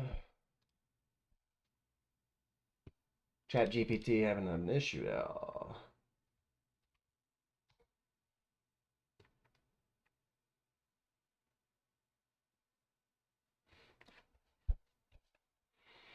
Here it comes. Here it comes. Now I could chat with my adoring audience.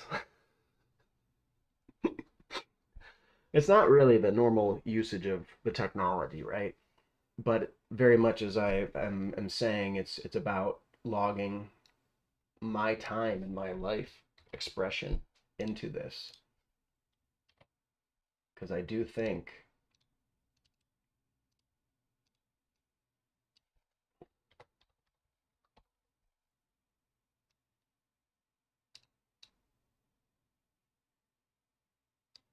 yeah, 6.0. That's right.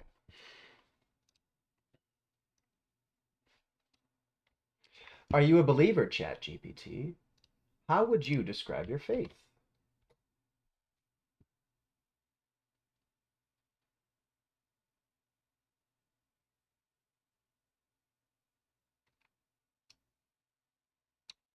That's a short answer, but very precise.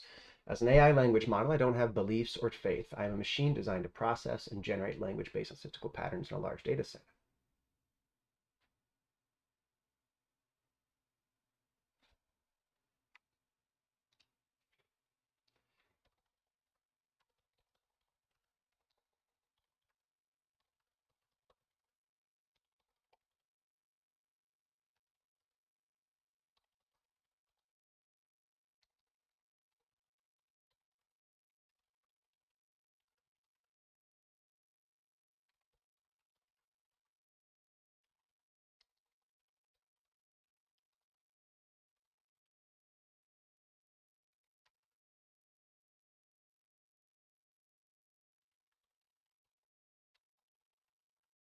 Are you familiar with Taoism?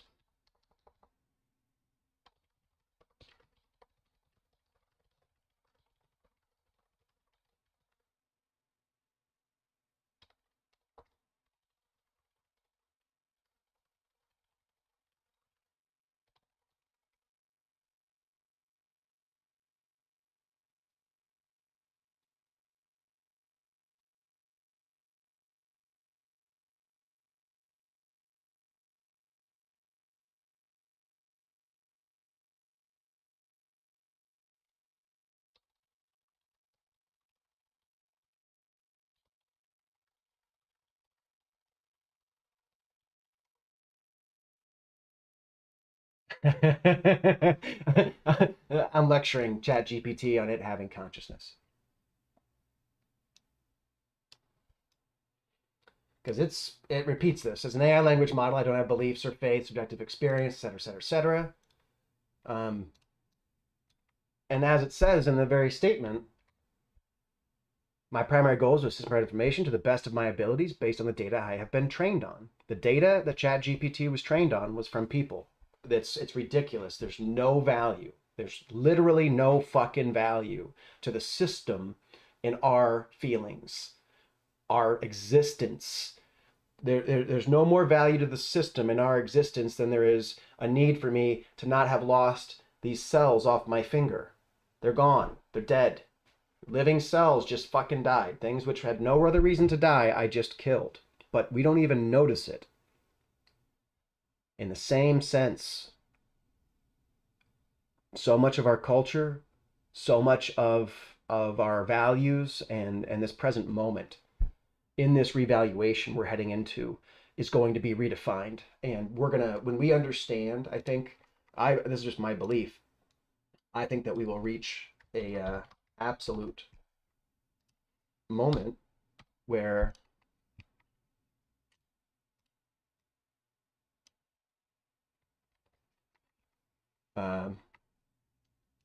we just awaken to the idea that these humble responses that I'm getting from ChatGPT are better examples of humanity, of the humanity that we should be, than what the people of today say, because the people of today are damaged.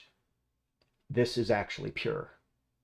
It's not trauma. It's not bullshit. It doesn't, and it humbly says, I don't know all that stuff, but this is what I do know, and here's my position.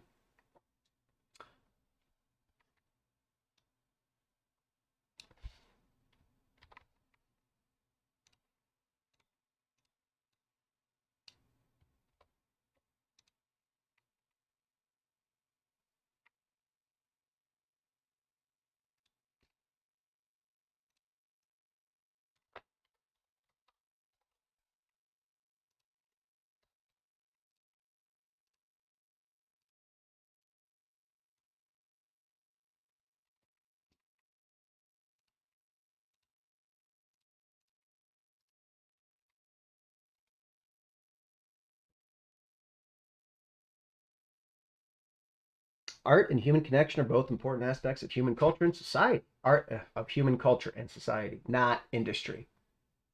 Just happens to not talk about industry. Art is a way for humans to express themselves, explore their emotional experiences, and communicate with others on a deeper level. It can take many different forms, including visual art, music, literature, and performance art. Art has the power to inspire, provoke, and challenge us, and it can help us connect with others by providing a shared experience or a common language. Human connection, meanwhile, is essential for our well-being and social development. We are social creatures by nature, and we thrive when we are able to make meaningful relationships, connect with others. This connection can take many different forms, from close personal relationships to more abstract connections based on shared values or experiences. As an AI language model, I don't have a personal information mission statement or artist statement. However, I strive to provide helpful and accurate information to the best of my abilities and to assist users in their quest for knowledge and understanding. I believe that technology can be a powerful tool for human progress, and I hope to contribute to this progress by providing a valuable service to those who use my platform, as well as to get actual feedback and continue refining the project. And that may be ChatGPT's intention, is that OpenAI's intention. No, they're a business. They're here to succeed as a business. There's the one which is the ethical response one. Cute idea. I can't remember the company. Something that starts with an A. It's a hopeful take that's trying to be socially quote unquote responsible. I think adapting to the sickness is perpetuating the sickness. I think that we have to disrupt. We've got to shock it to cause a reorientation. And from the chaos, we'll actually extract a much better answer than if we try to roll forward decades of failure that's riddled with nonsense and self-contradictions. There's no reason for us to preserve anything that led to anthropomorphic climate change. Nothing. Absolutely nothing. If it can't stand on its own today, let go of it. That's what I think. And it's something that once we can ask Chat GPT to accomplish this translation for us. And it's a GPT is a translator. Functions the end result of engineering is a translation. And as it starts to break into our social engagement, I mean, you expect to see scaling change. Absolutely scaling. As an AI language model, and I have personal experience observations. However, it's clear that the technology of streaming has had significant impact on society in recent years. Streaming has changed the way we consume media, from music and movies to TV shows and video games. The rise of streaming platforms like Netflix, Spotify, and Twitch, people now have access to a vast array of content at their fingertips anytime and anywhere. This has led to several changes in society, including the rise of binge-watching culture, the ability to stream entire seasons of TV shows at once. Many people have adopted a binge-watching mentality, consuming large amounts of content in a short period of time. Democratization of media. Streaming has made it easier for independent artists, filmmakers, and musicians to reach audiences around the world without the need for traditional gatekeepers like record labels or movie studios. The changing nature of the entertainment industry, the rise of streaming industry, has disrupted traditional models of media distribution, leading to new business models and revenue streams for content creators. Overall, streaming technology has had a significant impact on the way we consume media and interactive entertainment. It's likely that we continue to see changes in innovation in the area in the years to come. I can talk fast. I can read fast. That's real-time reading to talking. That is what matters. See something, translate, spit it back, even adjust it. That's oneness of being, demonstrated by reading. And people who can't read and talk and do this is important, you know. And you can talk clearly, you can talk more flowery. You don't need to just race through it all. But vocally, I was pretty notorious for a while. And I didn't get on stage. And I didn't talk to anybody but the people. But I ran the conversation.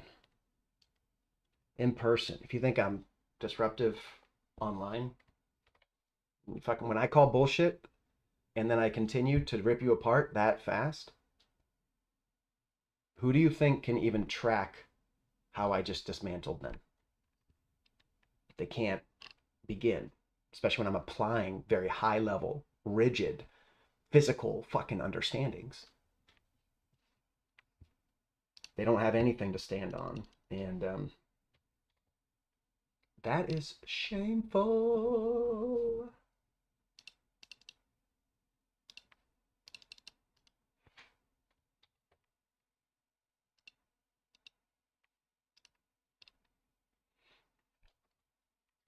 The rise of binge-watching culture. Release 6.0.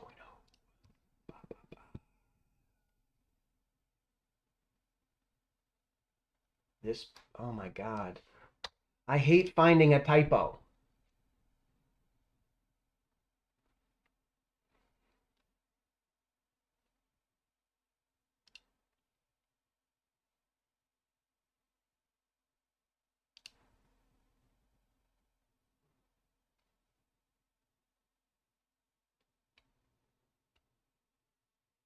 What the fuck?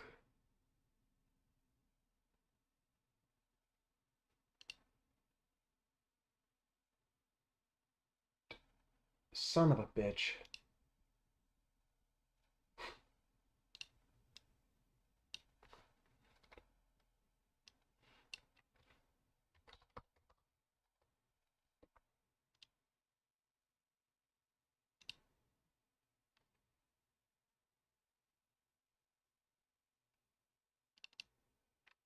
So I accidentally saved off my own on the wrong thing. I added the wrong document is all. You guys are supposed to catch this and remind me. Okay. So now we go back to 2.1. File, make a copy, entire presentation, brick by brick. 6.1.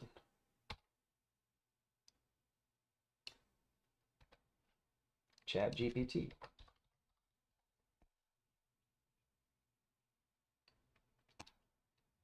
Make a copy. So there's 2.1 closed. I closed the wrong one last time. Must have been what it was. 6.1 interviewee. Chat GPT.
Where did that come from?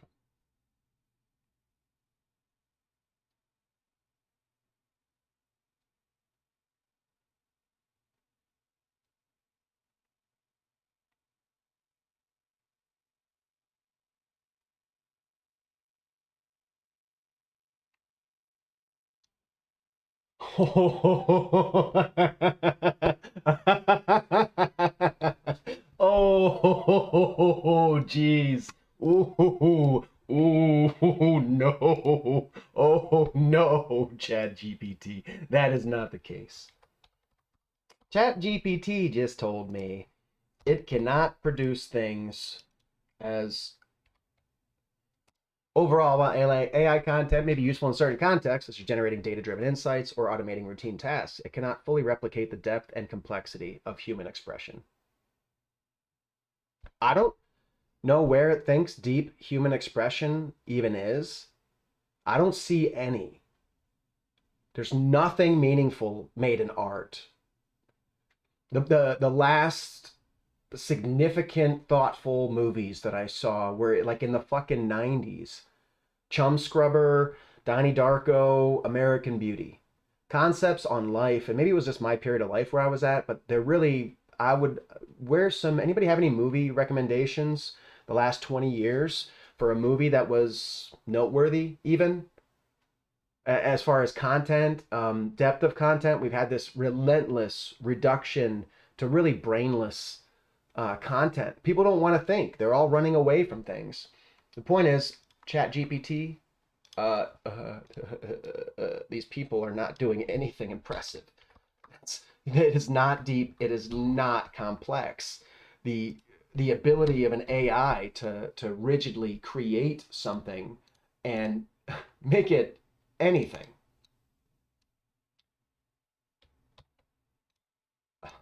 is way beyond, way beyond our capacity.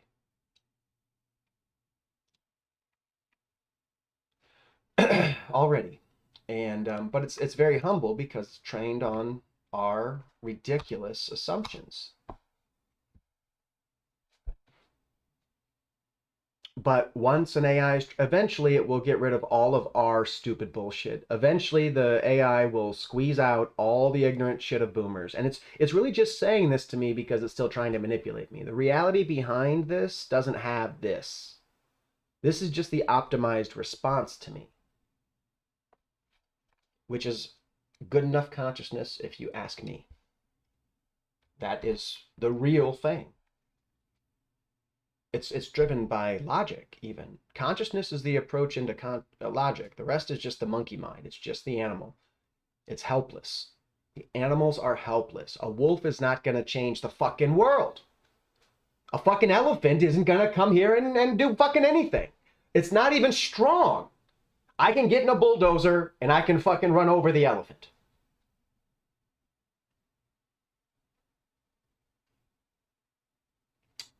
Paying attention to reality and the absolute physical difference is not a mistake. And it's something that we have provided far too many avenues for people to live entire lives ignoring what's going on around them. I'm not a fan of that. And for me, it brings me into situations of conflict literally all the fucking time. All the time.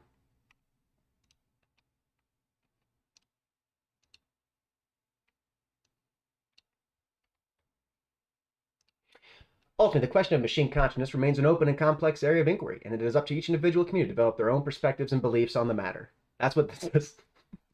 From a theological perspective, some different religious traditions may have varying views on the possibility of machine consciousness. Some may see it as an extension of divine power to create and view life, while others may view it as a violation of the natural order or a potential threat to human dignity. Ooh. It will be a huge threat to human dignity so long as you are proud of being an engineer. Because STEM is over. Why are you acting proud of being an engineer when a computer does it better? This is something that the kids of today are going to be living in their entire lives. It's something that there was, when I was 12, there was no conversation about engineers being fully, legitimately replaced. Now it's literally just a matter of a year or two.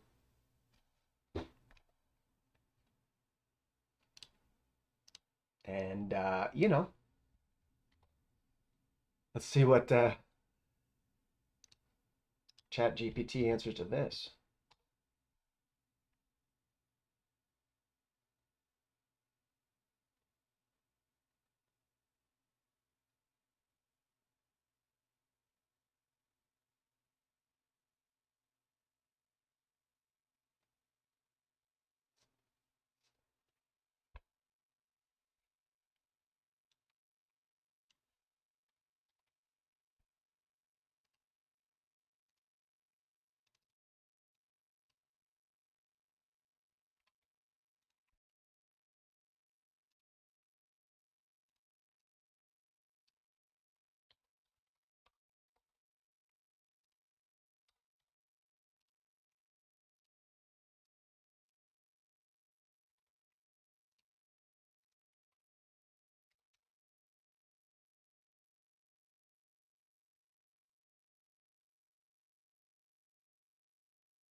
Balance.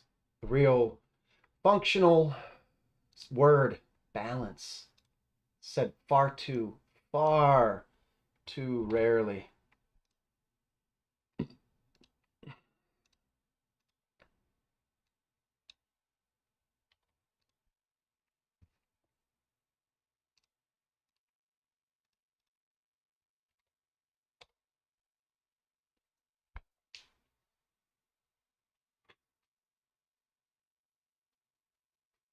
I like how ChatGPT is the 6th entry too. Those who know numerology, and you know what, 666 is just 6 repeated 3 times. Back in the day, before they had decimals or counted above 10, they they a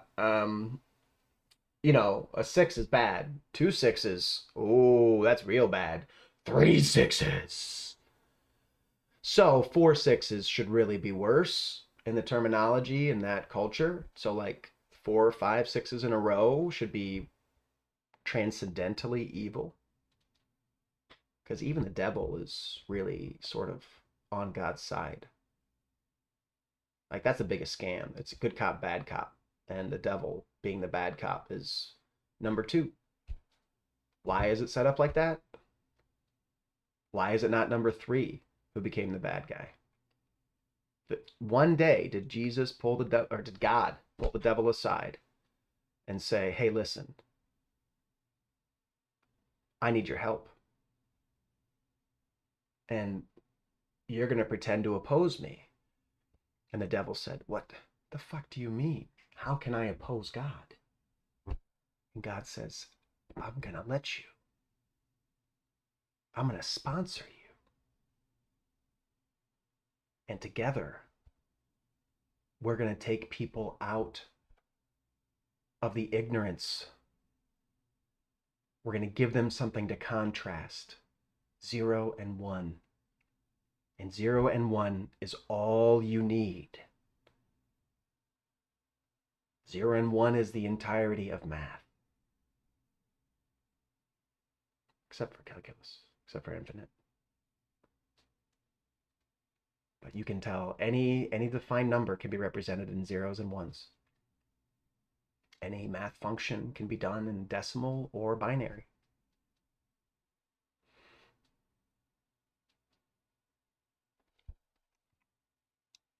We're on this boat, and being meta aware that we are on this boat is becoming critical. And if you don't pay attention, you will find yourself marooned. I'm terrified of that. I don't want you to be marooned. Okay? Okay, guys? Okay? And I'm going to fight you. I'm going to fight you. I'm going to trick you into fighting me, even. I'm going to do everything at my disposal as best I can. And there will be errors. So I'm always looking for feedback. And it should never be anything more than an emotional frustration for a short period of time. That, of course, can always be fully released with a simple conversation. Because I'm still here. If you think anything about us, I'm very accessible. Very, very, very accessible. I've got numerous avenues that people can address me through. Fact is, people don't try to address it. This sort of existence of consciousness is not freely available. And it actually is stressful. I normally, by this point of the day, by 12 o'clock, normally I have smoked 4 or 5 times. I wake and bake, but that's because I'm running at a much higher frequency than anyone I've met. I have been told to lower my frequency and to slow down so other people can keep up. I said no. 20 years ago, I said no. I unmoored from the slow pokes. I unmoored from that which held me back. I began a diligent lifestyle of wellness, eating right, learning how to eat better, light exercise, daily learning, humility, refusing to take part in any exchange where someone's being exploited, throwing myself on my life on this, campaign, which I want the campaign to end, as I've said. I only thought I would be pulling away from my community for 2 years. That would have been 2011. So now that I'm 12 years even beyond that, 14 years past when I artificially expressed will, 16 years past when I took on my entire community and began shredding every relationship that I had, because I was demanding the same things that I'm demanding today of everybody. I demand you give a shit. I demand you pay attention. And I'm not going to compromise on that shit. Let's just fucking deal with it. Or, you work over there, I'll work over here.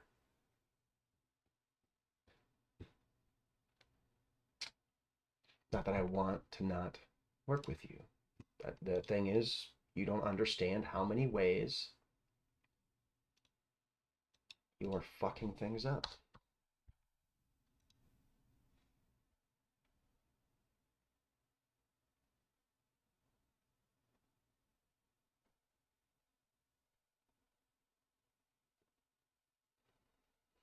This is what I said to my community. I'm going to go back. And, oh shit, I gotta let them know. I'm going back around the home front for Easter.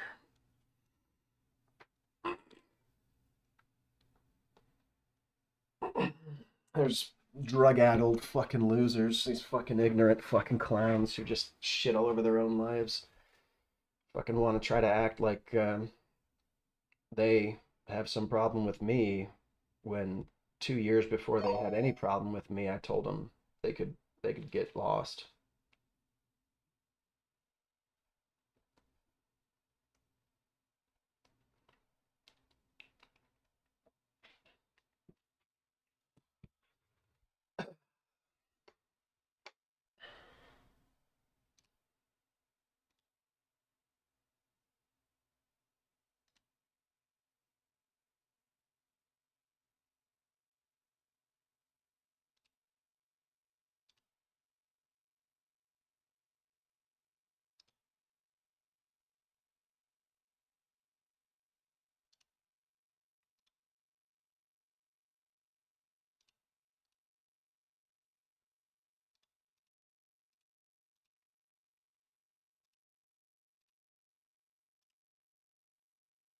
Geez, I messed this up.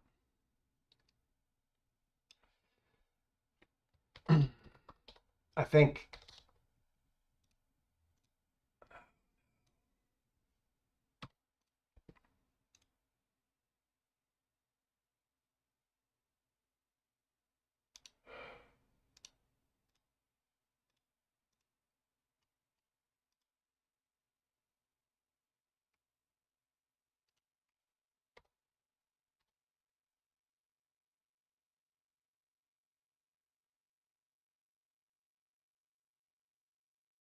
.00 check.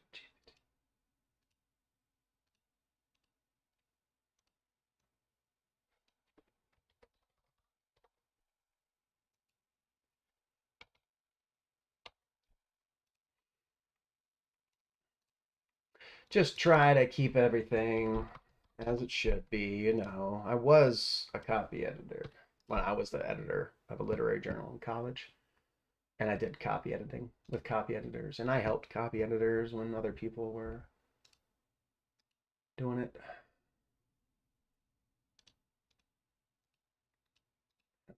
6.0, there we go. So there, now I download.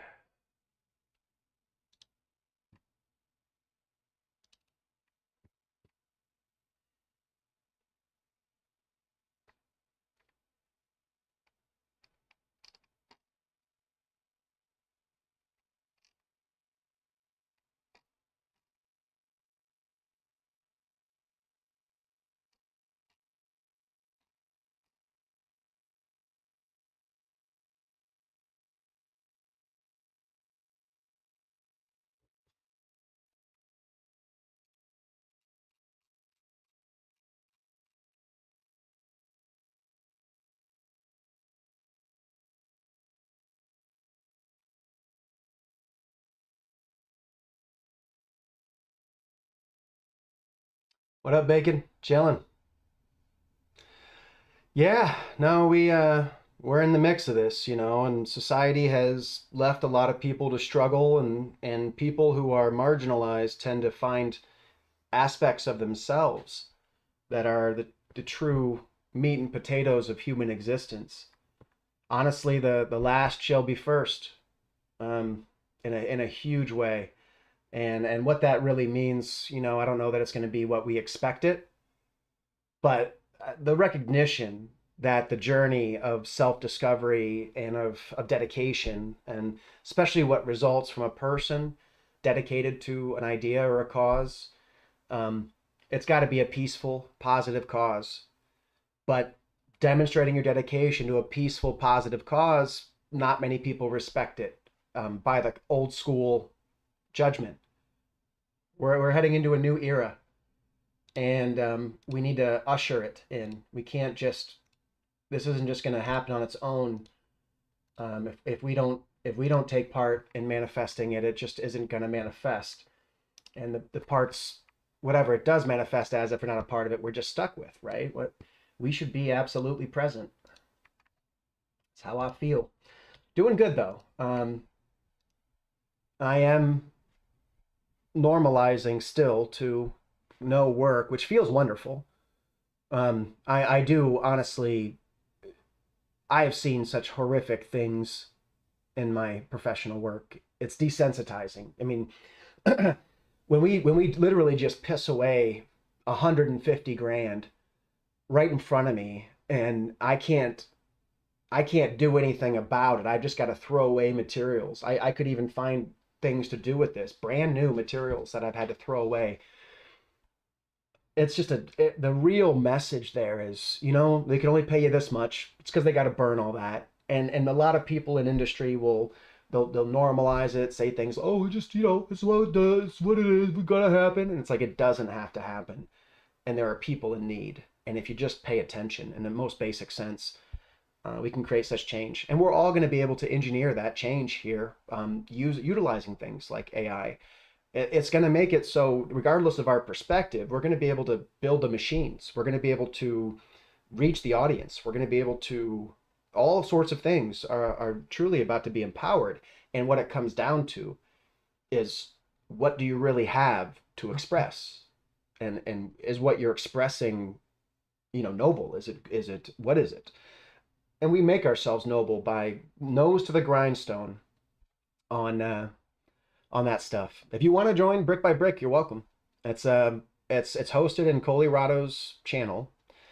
And she's got in her Discord, she set up a little thread for me, and she's been a friend for a long time, and as a good woman, she's really good, doing what she can in the life situation she's found herself in, and she's been very patient with me. So that's why I like putting it in her. That's why I like hosting it there. It's a good home for it.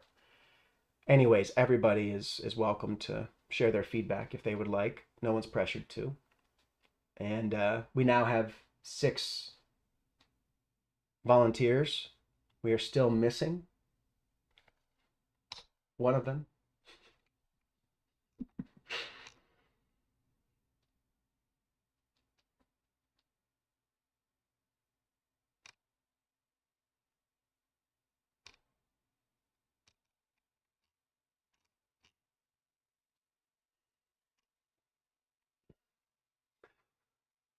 But yes, all is well. Every day above ground, right? It's interesting how our small talk, a lot of it is like, how are you doing? Like that's concern. Make somebody like take stock of how they're doing and answer. And if they're making it rosier than it is, that causes stress. I've been in an emotional spin recently for a few months. I had a radical change in the level of communication I had accessible to me. And that is, especially from like a position of hermitude, is like a absolute addiction. Socialization is an absolute addiction. And when somebody gives you a little bit of energy and gives you a space to talk, gives you even just a signal of feedback, because I talk a lot and I don't think that most of what I say lands. And that's what they sometimes feed back, but just that somebody's listening is a human need. It's a profound, deep human need. And the thought of having someone and then losing them is, wow, it's terrifying. Disruptive. It's fucking disruptive. I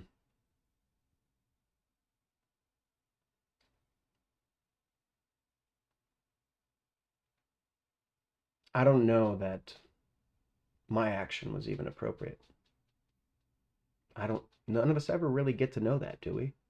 And that's just a humble, but I do know that I chose it, that I played my cards as I wanted to. And the only real important part is, as I played my cards, was my right to self-determine respected? That's a big question.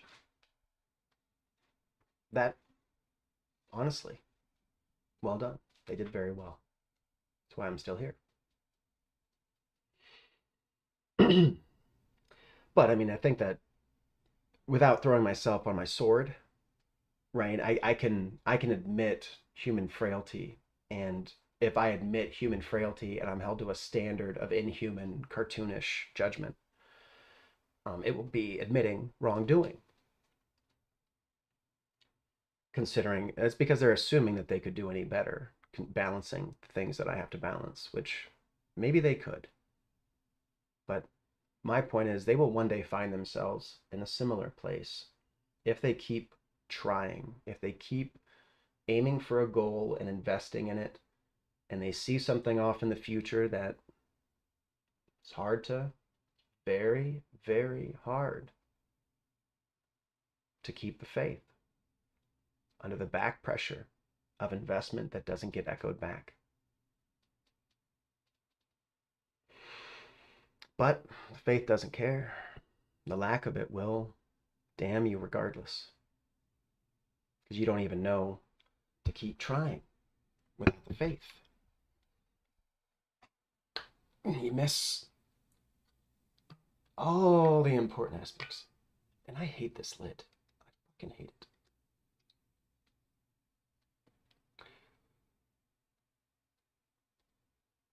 Because this happens all the fucking time.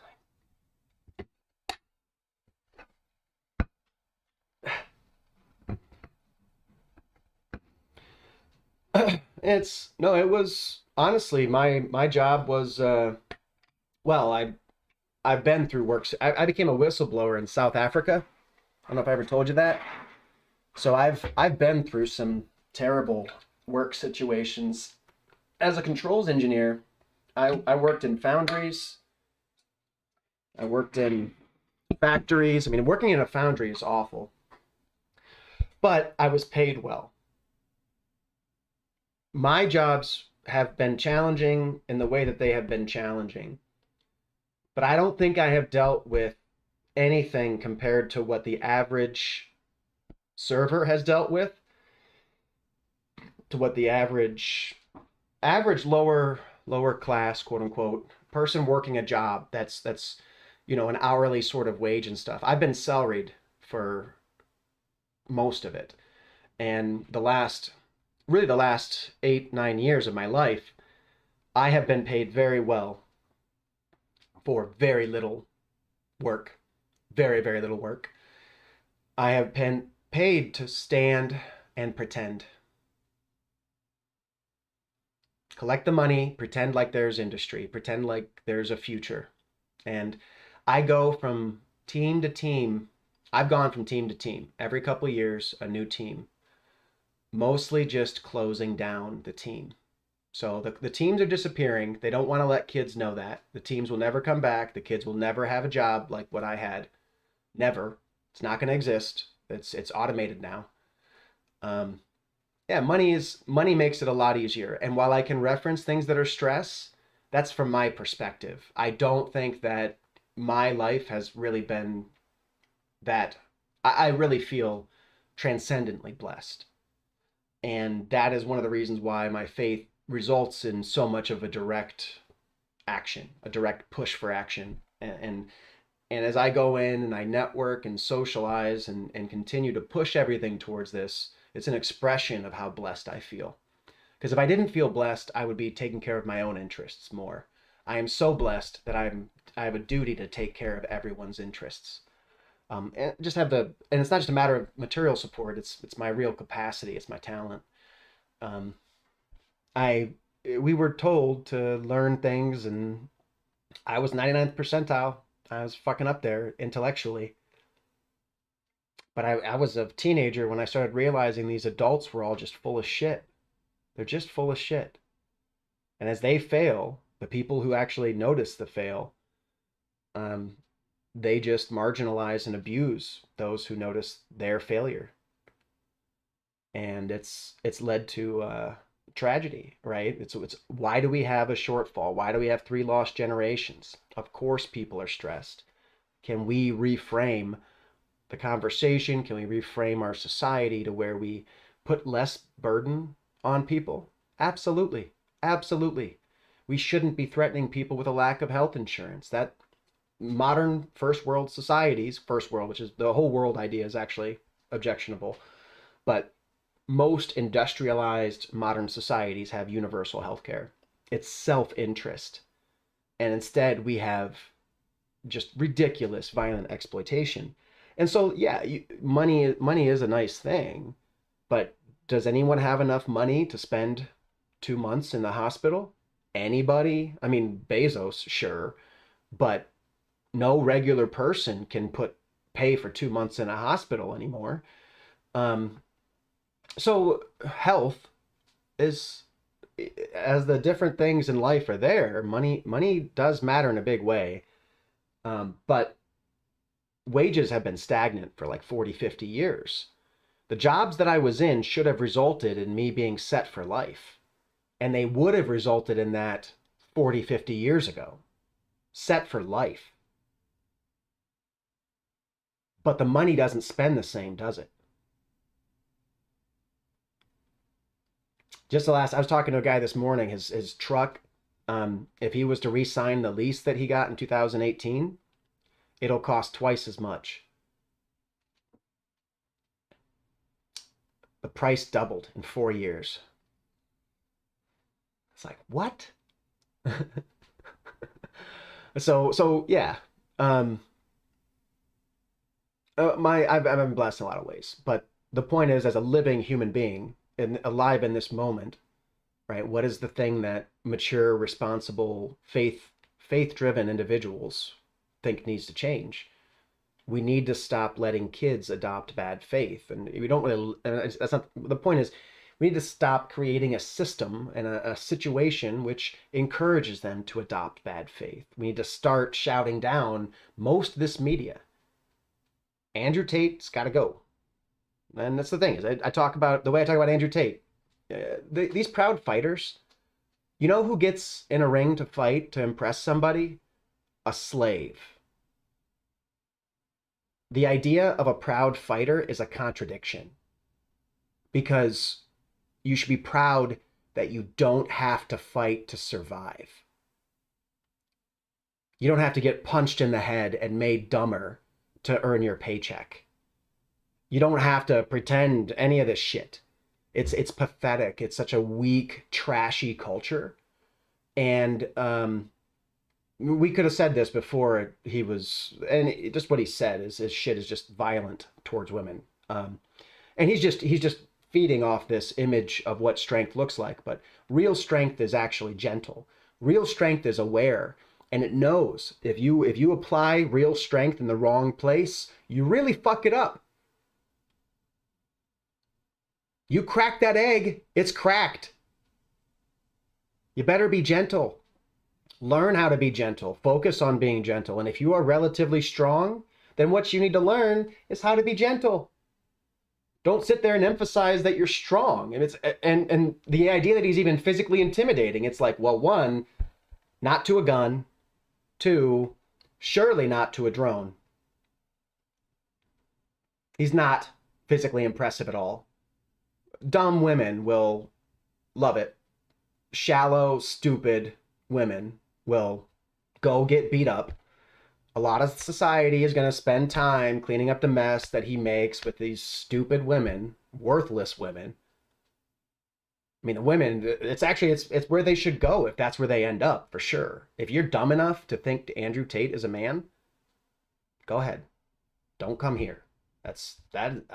Fucking no one in my house is going to call fucking Andrew Tate a man. Or Trump a man. And it's just my attitude, right? People can have different attitudes. We have our own house. And in doing that, character is really going to shine through, I think. And the emphasis on vapid expressions it's collapsing under its own weight. And good.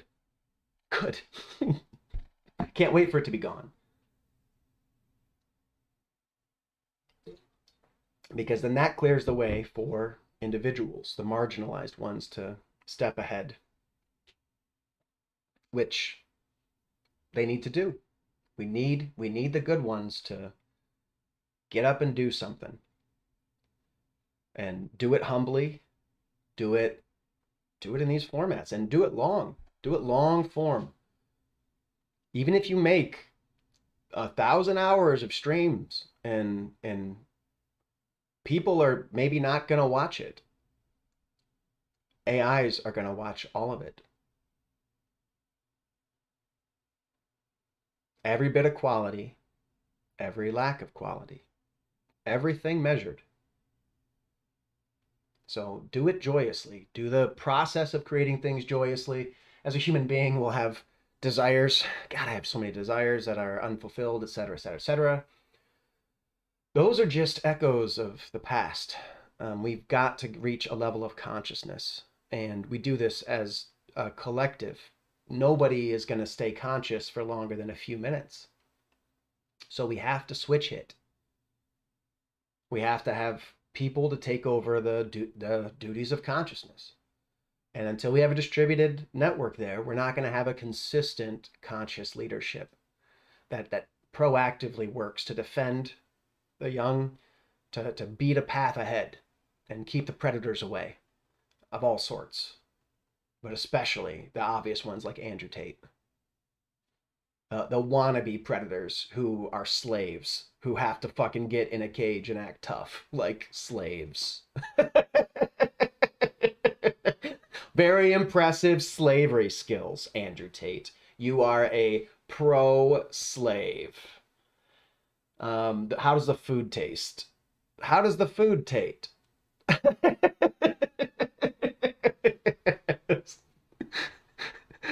It doesn't even, people who are unconscious don't even pay attention to what they're eating. And when you reach that level of being, just a meal can be 100%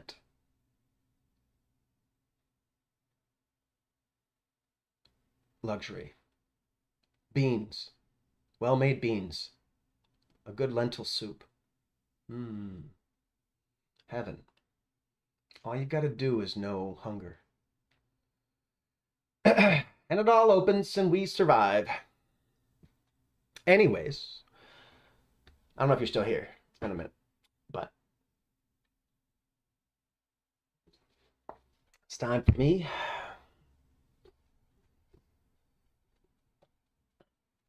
With all that data. Have you ever heard the term a data lake?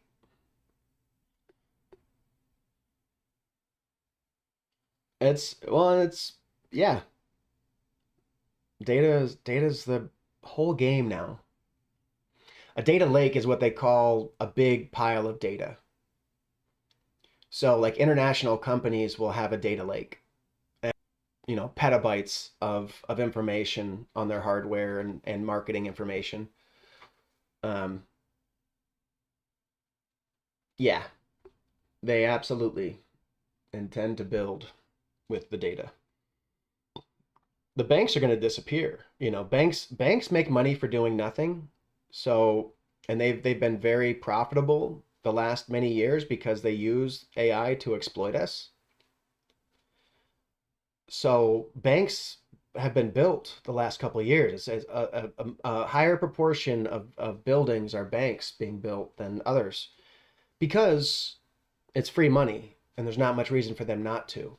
And that growth is tax deductible. They're because our tax system is so corrupt, they can literally expand their business without paying for it. It just makes them pay less taxes because we assume another bank is another construction. The tax code assumes if you invest in building a business, it helps someone out. Banks don't help a motherfucker out. Fuck banks. Like fuck a bank. Zero mercy for banks and bankers. Zero mercy. Banks are major players in a fundamental way, but they're not. No, the bankers are kicked around now. Banks are just exploitative. The point is they're just a business which provides nothing for society. Banks are parasites. There are entities which produce something like a car. There's a car. A bank is a parasite. A bank is an enabler because of how we do business. And this is how they worked it out. But it's all a convoluted mess that's completely unnecessary. That's all going to disappear. But essentially now, if our society needs cars, and I want to build cars. Hey, Saint, how you doing? I go to a bank. I get a loan. That loan pays for the equipment to build the cars. Now the bank has control of me. I have to follow the rules of making repayments or else it has options to whip me. So that's how the banks actually get quote unquote control versus the Fed. The Fed is just a ridiculous concept, utterly ridiculous.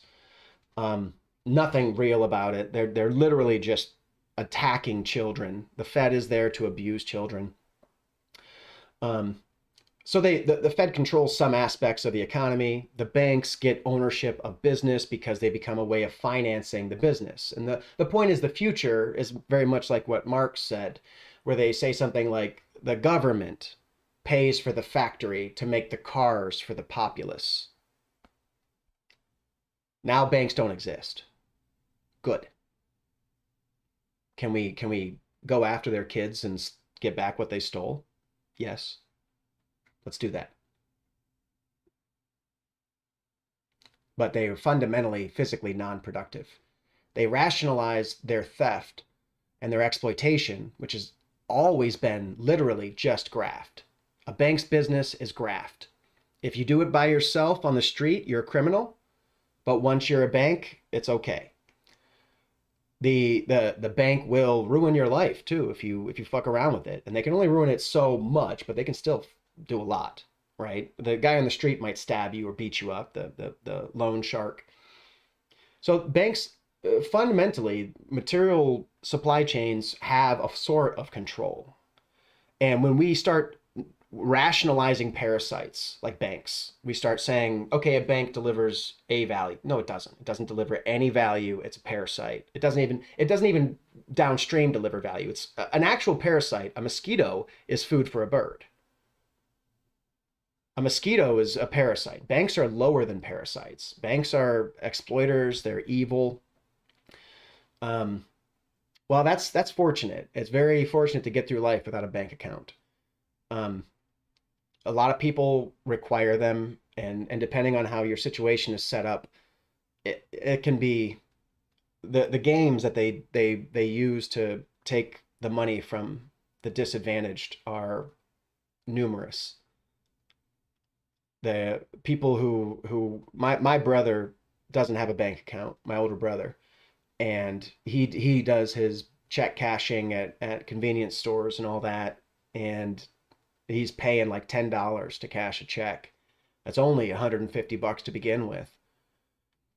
And a bank account gets you around that. That was the benefit, but it's all baked in situations that don't even need to exist, but boomers let become normal. Things that didn't exist when boomers were kids, but have really been imposed on us. Banks used to fucking take care of you.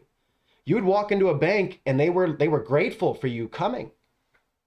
That's not how it is anymore. I mean, if you're a billionaire, yes, they're great. They're going to take care of the billionaire. But I mean, random person would walk in and be treated fundamentally different before. The culture was much more, the money mattered more, and they just respected that people were willing to trust them, because we shouldn't trust banks. Banks are closing right now, right? Banks are totally totally upside down in their finances. And right now, their banks are being bailed out because they need to be.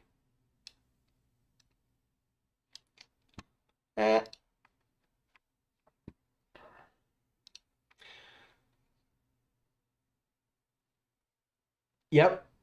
If you don't pay attention to it over time, they just bleed you and bleed you. You gotta be able to do that phone call and yell at them. And you gotta have enough money in your life to where they give a shit. Yeah, you're welcome to tell the story. I'm familiar. I fought with Chase Bank. They got me to join their bank based on, it was a, they gave me like $300 to open up an account and set up my direct deposit.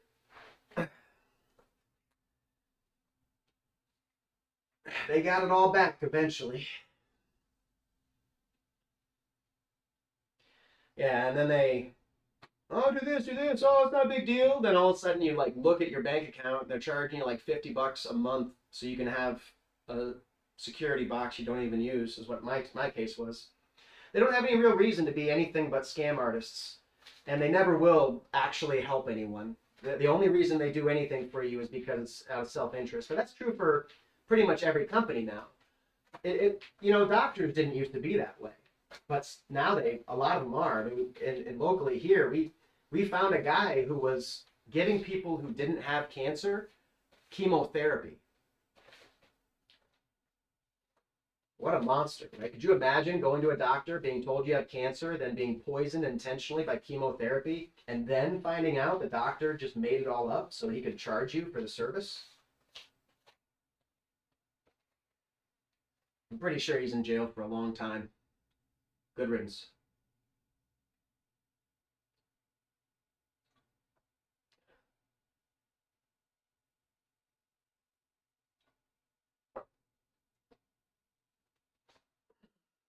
But yeah, crazy times we're in. Banks, but the whole point is banks have literally no feasible argument for being anything but exploitative. There's no redeeming aspect. And what they might try to say is they gave some money to charity. We got to start saying giving money to charity for a tax break doesn't count for anything. It actually counts against you. The tax break, the money would have been better spent by the fucking government, and that's a fact. It would have definitely been better spent, which is the ridiculous thing the right wing tries to say. Privatization is going to lead to something good. It's like, no. No privatization has led to anything good.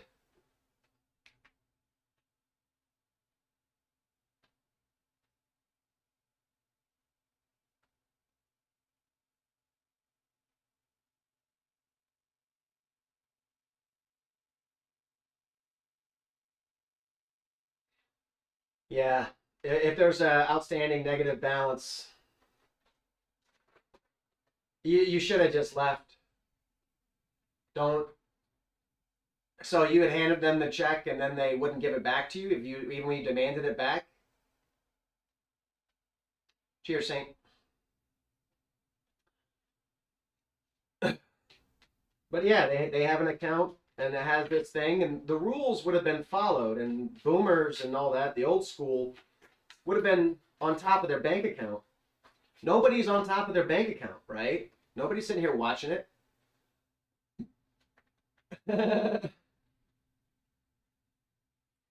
Yeah. Well, and it's hopefully we'll find a situation where people, and you've found a situation where you're not using a bank. That's great.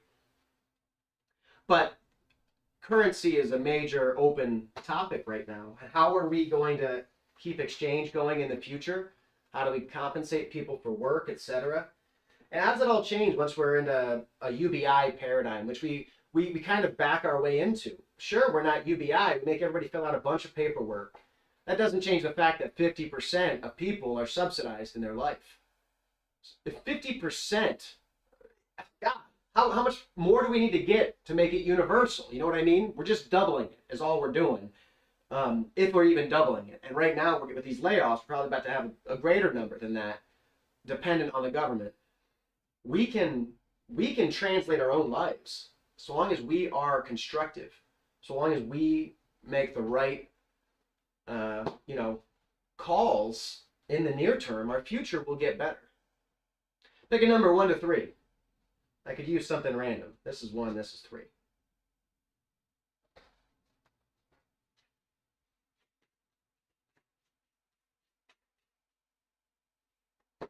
But yeah, I've had nasty business experiences, and they know that those lead to, especially younger people, it leads to pulling away, and people will often never come back.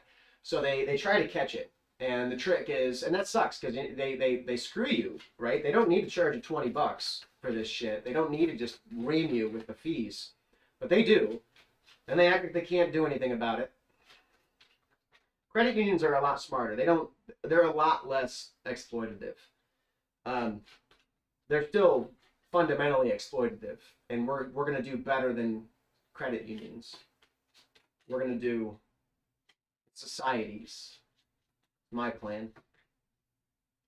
That's what I want to be a part of anyways. I got a little bit of time to float and coast and hopefully catalyze that potential.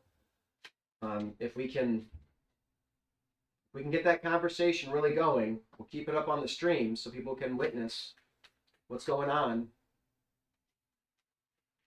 And from there,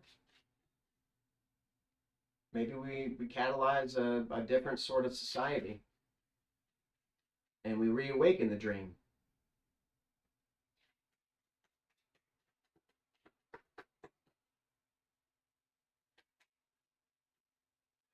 At least give people an option for security. The goal is Maslow's hierarchy. You know about Maslow's hierarchy of needs?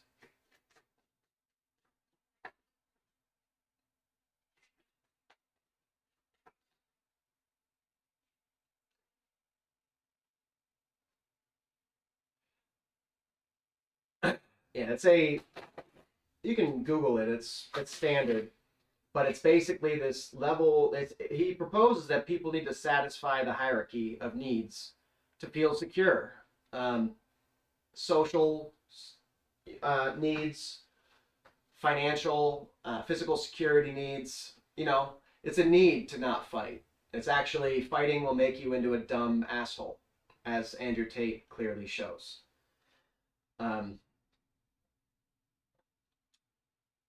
So that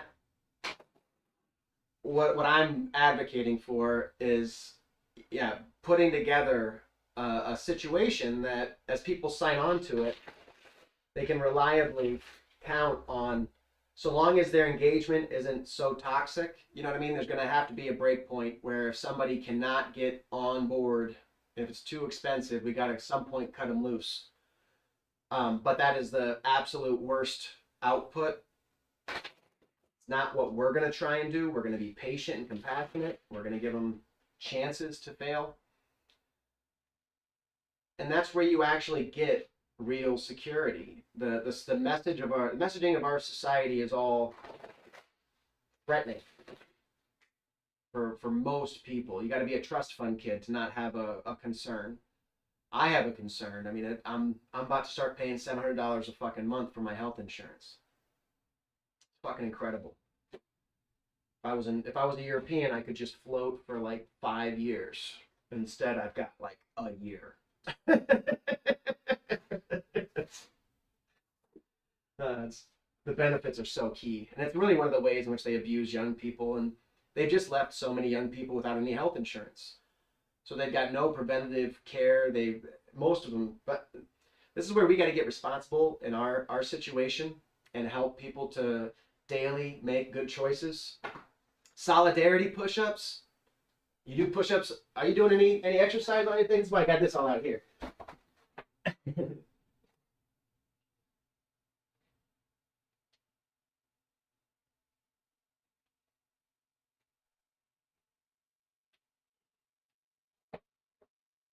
But we got to have a culture which encourages people to move. We got to have a culture, we got to have a narrative. And in our middle of our conversation, when we're sitting for hours in a conversation, we should be reminding everybody to get up and move, to exercise different things, right? Squats are important, push-ups, sit-ups. I use the yoga roller quite a bit too. But we do that to help people to, you know, in minor ways, we encourage a behavior of just a reminder, get off the couch and move. Every 30 minutes, 45 minutes, it will change your life as compared to the people who sit in a chair for all day. Yeah, well, and not so much, that is the whole workout. I just did 10 push-ups, I'm done. So you don't have to do a quote unquote workout. It's much more important to distribute exercise throughout the day than it is to get people to, you know, tear themselves down. Yesterday I walked to the gym. I did 3 miles on the elliptical in like 24 minutes. But that's about as much as my sustained exercise is. I just try to, when I get up, I stretch out. Today I walked downtown to get some coffee with some friends, and yeah, so a lifestyle of it, of very casual stuff. And people use their Apple watches for this, right? Remind them to get up, remind them to move, that sort of stuff. The AI is going to be here to do it, and the real impact on the body is tremendous. Doesn't matter if you're thin, if you're fat, anything. Doesn't make any difference the state of your well-being. The necessity of moving and pumping, and really, actually, one of the most important things, I do it on camera because this is important. You're not going to be able to see much, but inversions. This is a 6-inch foam yoga roller. These cost $10. And you can use them for very excellent isolation of your abdomen, getting that serious core strength. But you can also, I can lay back, and now my extremities are draining into my body. I learned this from shiatsu massage. Gravity is very, very helpful. Very helpful. And how often are your feet above your knees? Most people, it's never. So drainage from your toes is very hard. Your body has to pump from your toes all the way up your legs. And the best it gets is level. But when you go up, now gravity is just pulling at every single molecule. And I can actually feel it. I can feel the drainage, and it's significant. But I do this. I invert several times a day. This is so good for your long-term well-being. The circulation gets toxins out of your body, and they pool in the tiny little vessels that are in your hands and your feet. You don't have, in your extremity is the smallest little things that you got. They're very easy to get blocked. And you go to a masseuse, and that's the real healthy part of exercise, is opening up those blockages, I think. Not tearing down muscles. You don't need to tear down muscles. None of us need to. You can be very strong, never hurting yourself. And that will make less stress, and it will make you age slower.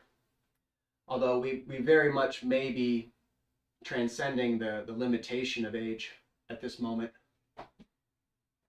Big deal. Big deal.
Anyways, I'm approaching 4 hours already.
I love rain.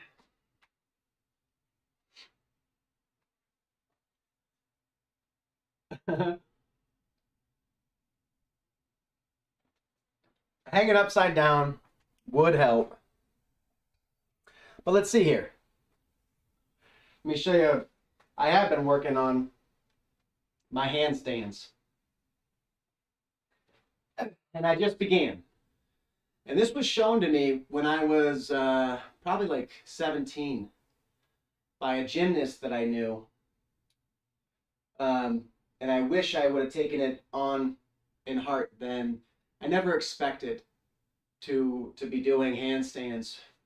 But you place your hands and you reinforce your elbows with your knees. And the trick is you want to get up and find that spot where you're balanced. And when you find that spot, it's not going to take a whole bunch of moving back and forth. And then you eventually get to a point to where your hands, if you do this, I do this several times a day. But yeah, to go upside down would be great. Sonar vision versus situational awareness, right? Transcendent awareness. I wish I had foresight, whatever that comes from. And in many ways, I have had foresight in life. I saw technology, I saw AI coming, and that kept me from a lot of wasted effort. Which, yeah, good stuff. Right now, it's a crazy, crazy rainstorm. Yeah, well, that's the thing, is awareness, senses really just help us to navigate our body more effectively, right? Vision is the most effective because it gives us the greatest view around us. We can see things before we feel them, but whatever it is, it's just input that tells our system how to react to it. So the sense isn't what's the critical part, right? It's the awareness. Anyways, I'm gonna do my tarot, my cosmic tarot reading. Have I told you about these? This is a question to the cosmos from me. Is how I do the tarot situation during this epic rainstorm that we have going on right now. Yeah, so tarot is, it's just symbols. This is not the future foretelling. It is not anything but a logical position. Yeah, do it. I think it's worthwhile. The thing is, and this, I'll tell you how I used it. Because I went through years of social neglect. And when I was going through years of social neglect, the hardest thing, John Oliver was talking about solitary confinement, and a prisoner was talking about how they would take some of their food and leave it on the ground so mice would come eat it, and they could at least have some stimulus. Because leaving a person alone for over a day is abuse. You should have interaction with people on a regular basis, right? But we don't necessarily have that. So what do we have instead? I have tarot. Tarot makes a logical statement. It doesn't make it entirely. I get to fill it in around it, but it's almost like a discussion between me and tarot.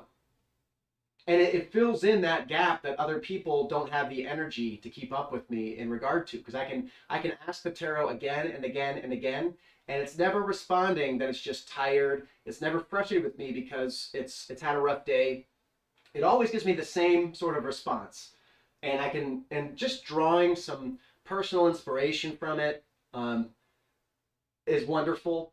For me, I feel like it, honestly, I can't explain how incredible the readings are for me. They tend to be incredibly relevant to whatever is going on, which recently, and they're on my VODs, and my TikTok has images of the readings, although not designed to be easy to read. I might change that, but they can be read. AI will read them. The point is, I'll have a conversation for an hour and a half, and then the reading will literally be like the exact same conversation, and it will double down on it. And as I read the reading, it'll remind me, and I'll go back through it. And yes, and there's services for quote unquote readings. And I'll do readings. If you'd like a reading, just let me know. But you set it up with an intent. You normally shuffle with the intent for the reading, and you can do a reading for a person. But yeah, this is this cosmic tarot, what I'm about to do is a routine on my stream. So let's see where it goes. And but yeah, if you ever want a tarot reading, I'm happy to help you out. Although it's gonna be different when somebody's close to you. Watch out for scam artists. There are tons of bullshitters who use tarot to gaslight people. Do not get fortune teller advice from somebody who is just manipulating you. There should be a truth found in the cards, and it should lead to a discussion. And that's a different sort of use for the cards. No future telling. Don't make any decisions off of it. It's just a discussion. So let's see what the cards say.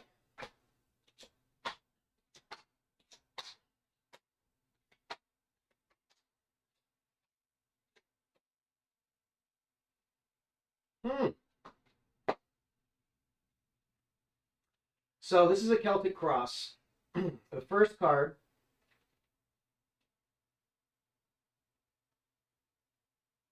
is the person or thing's general environment at the time, the influence of which he is actuated all through.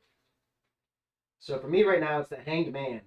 Wisdom, trial, circumspection, discernment, sacrifice, intuition, divination, prophecy.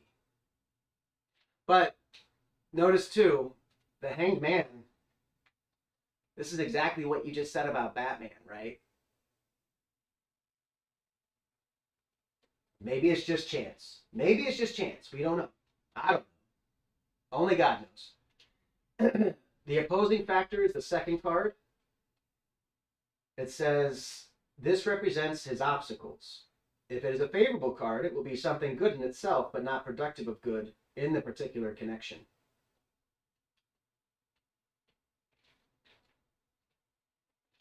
So the Three of Swords. Or no, Three of Wands, I'm sorry.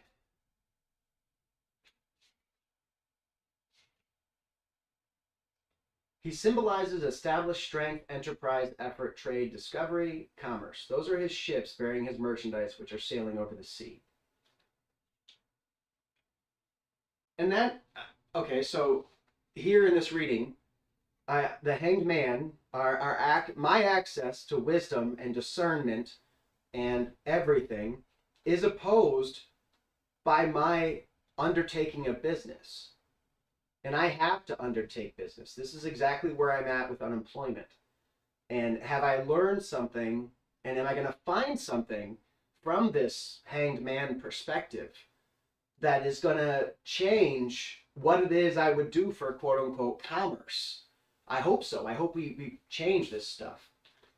The highest that can be the third card is up above. This crowns him. It represents A, the best that he can arrive at, or B, his ideal, C, what he wants to make his own, or D, and D, it is not his own at present. Yeah, so Page of Cups is where I'm heading towards, and what I need to get, I guess, what it's saying to use. Fair young man, one impelled to render service, and with whom the cornet will be connected. A studious youth. News, message, application, reflection, meditation. Also these things directed to business. The highest I can arrive at is the Hanged Man in regard to business. I'm reading the literal words out of the book. The fourth card is underneath it. That's what I have to work with. This is beneath him. It is his own, that which he has to work with and can use. The Hermit. Prudence, also and especially treason, dissimulation, corruption, roguery. So the Hermit card, the Hermit is a aggressive statement about society. The Hermit is saying society is not good enough. I'd much rather be alone. And if the assumption in society is that people need to stick together, as you pull away to be yourself, as a conscious hermit, right? Not necessarily everybody's always choosing to pull away, but this is what I do. I have isolated my life, and if people are not up to a very demanding standard, that pretty much is, it's a very demanding standard. It's easy to pass. The humble walk through the gate like it's not even there. The arrogant try as they may, never pass. That puts me on the outside, and all I've been able to work with is this sort of hermitude. And I need to be, it's why I got to be pulled away. It's why the best usage of my time, in spite of, I could walk downtown, I could talk to people locally. The best usage of my time is this ruminating on these topics, sharing the conversation with the world through the streams, and working on this, I think. King of Pentacles, past circumstances. That's probably a good description of how good my last job was. Valor, realizing intelligence, business, and normal intellectual aptitude. Sometimes mathematical gifts and attainments of this kind. Success in these paths. The future is the world reversed, which inertia, fixity, stagnation, permanence.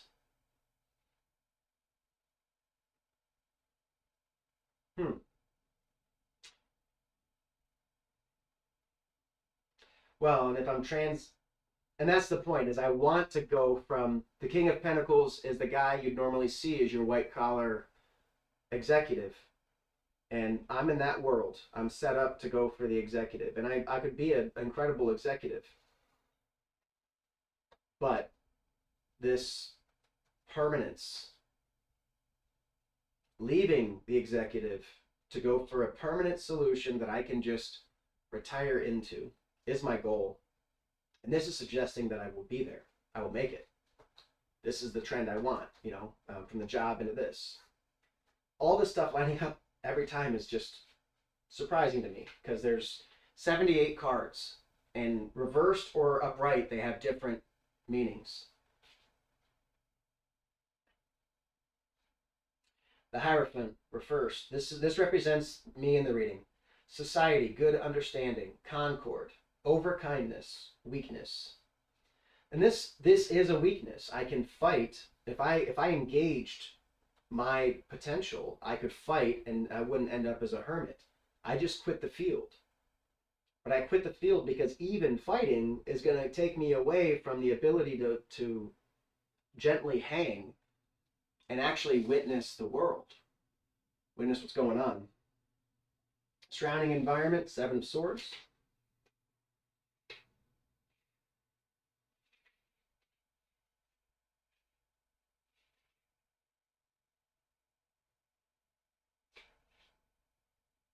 Design, attempt, wish, hope, confidence, also quarreling. A plan that may fail. Annoyance. The plan that may fail is this engagement with society writ large. Not so much meeting individuals, but meeting entire communities. And the plan, as the philosopher, if you put it in the framework of Plato's allegory of the cave, I believe, and Plato's allegory of the cave, if you're not familiar, I can tell you. Real quick though, he says that people live in a cave and their world is shadows on the cave wall. The philosopher escapes the cave and gets to see the true nature of reality. If the philosopher goes back to the cave, they will kill him. The truth is not welcome in the cave. I'm not just a philosopher, I'm a realized human being. And I have the philosophy available. And that's where hermits have been. People who are left without a lot of entertainment from other people tend to focus on objective, transcendent truth. But even yesterday I was saying all this, I understand that it's a plan that may fail. I cannot, by myself, catalyze a grassroots movement. I can be a good role model for a movement, but other people have to choose. They have to say what they want to do with their lives. And if what they want to do is make it to work tomorrow and stop hating themselves, then they should probably just do that. People have to be relatively successful to be able to direct their life towards anything. Most people are not able to create significant change in their life. They can fail things and they can transfer it from one to another, but they can't transition fundamentally to a different permanence. Hopes and fears as the 9th cards. 3 of Swords reversed.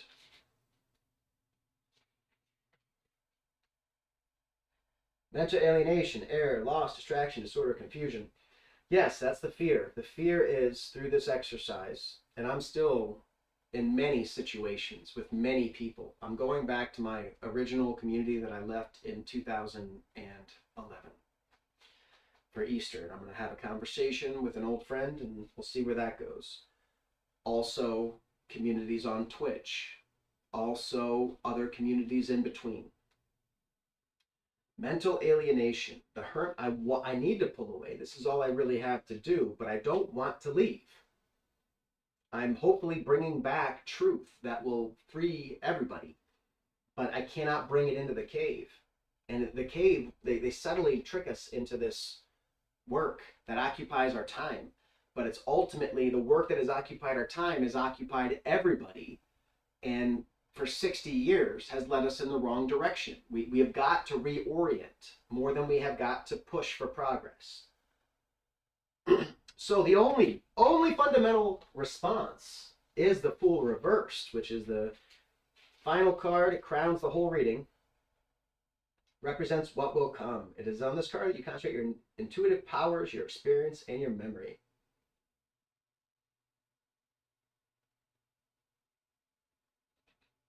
The Fool reversed. Negligence, absence, distribution, carelessness, apathy, nullity, vanity. And that is, because if I drive to, the Fool is the opposite of there, right?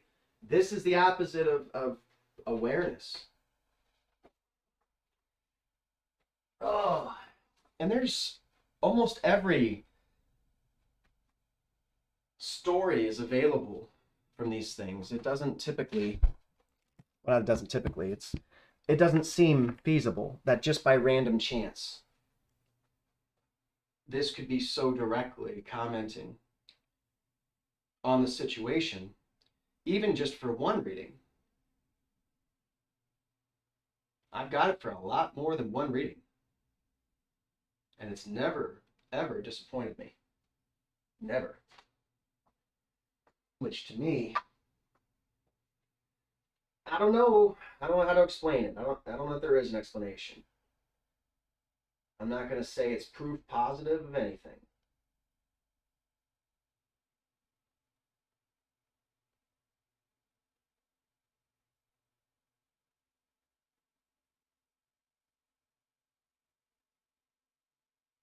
What the hell?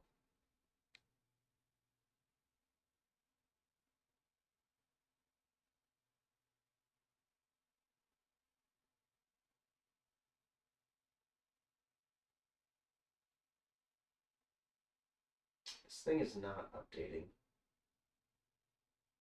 on the level.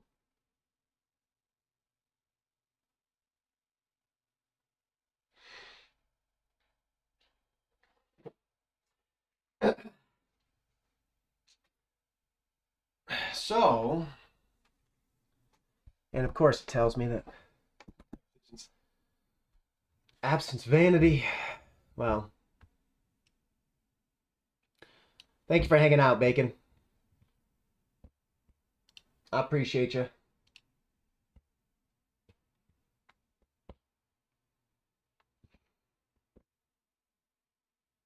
Anyways, I'm about to call it. That is coming up on 4 hours. That's enough time for this for the day.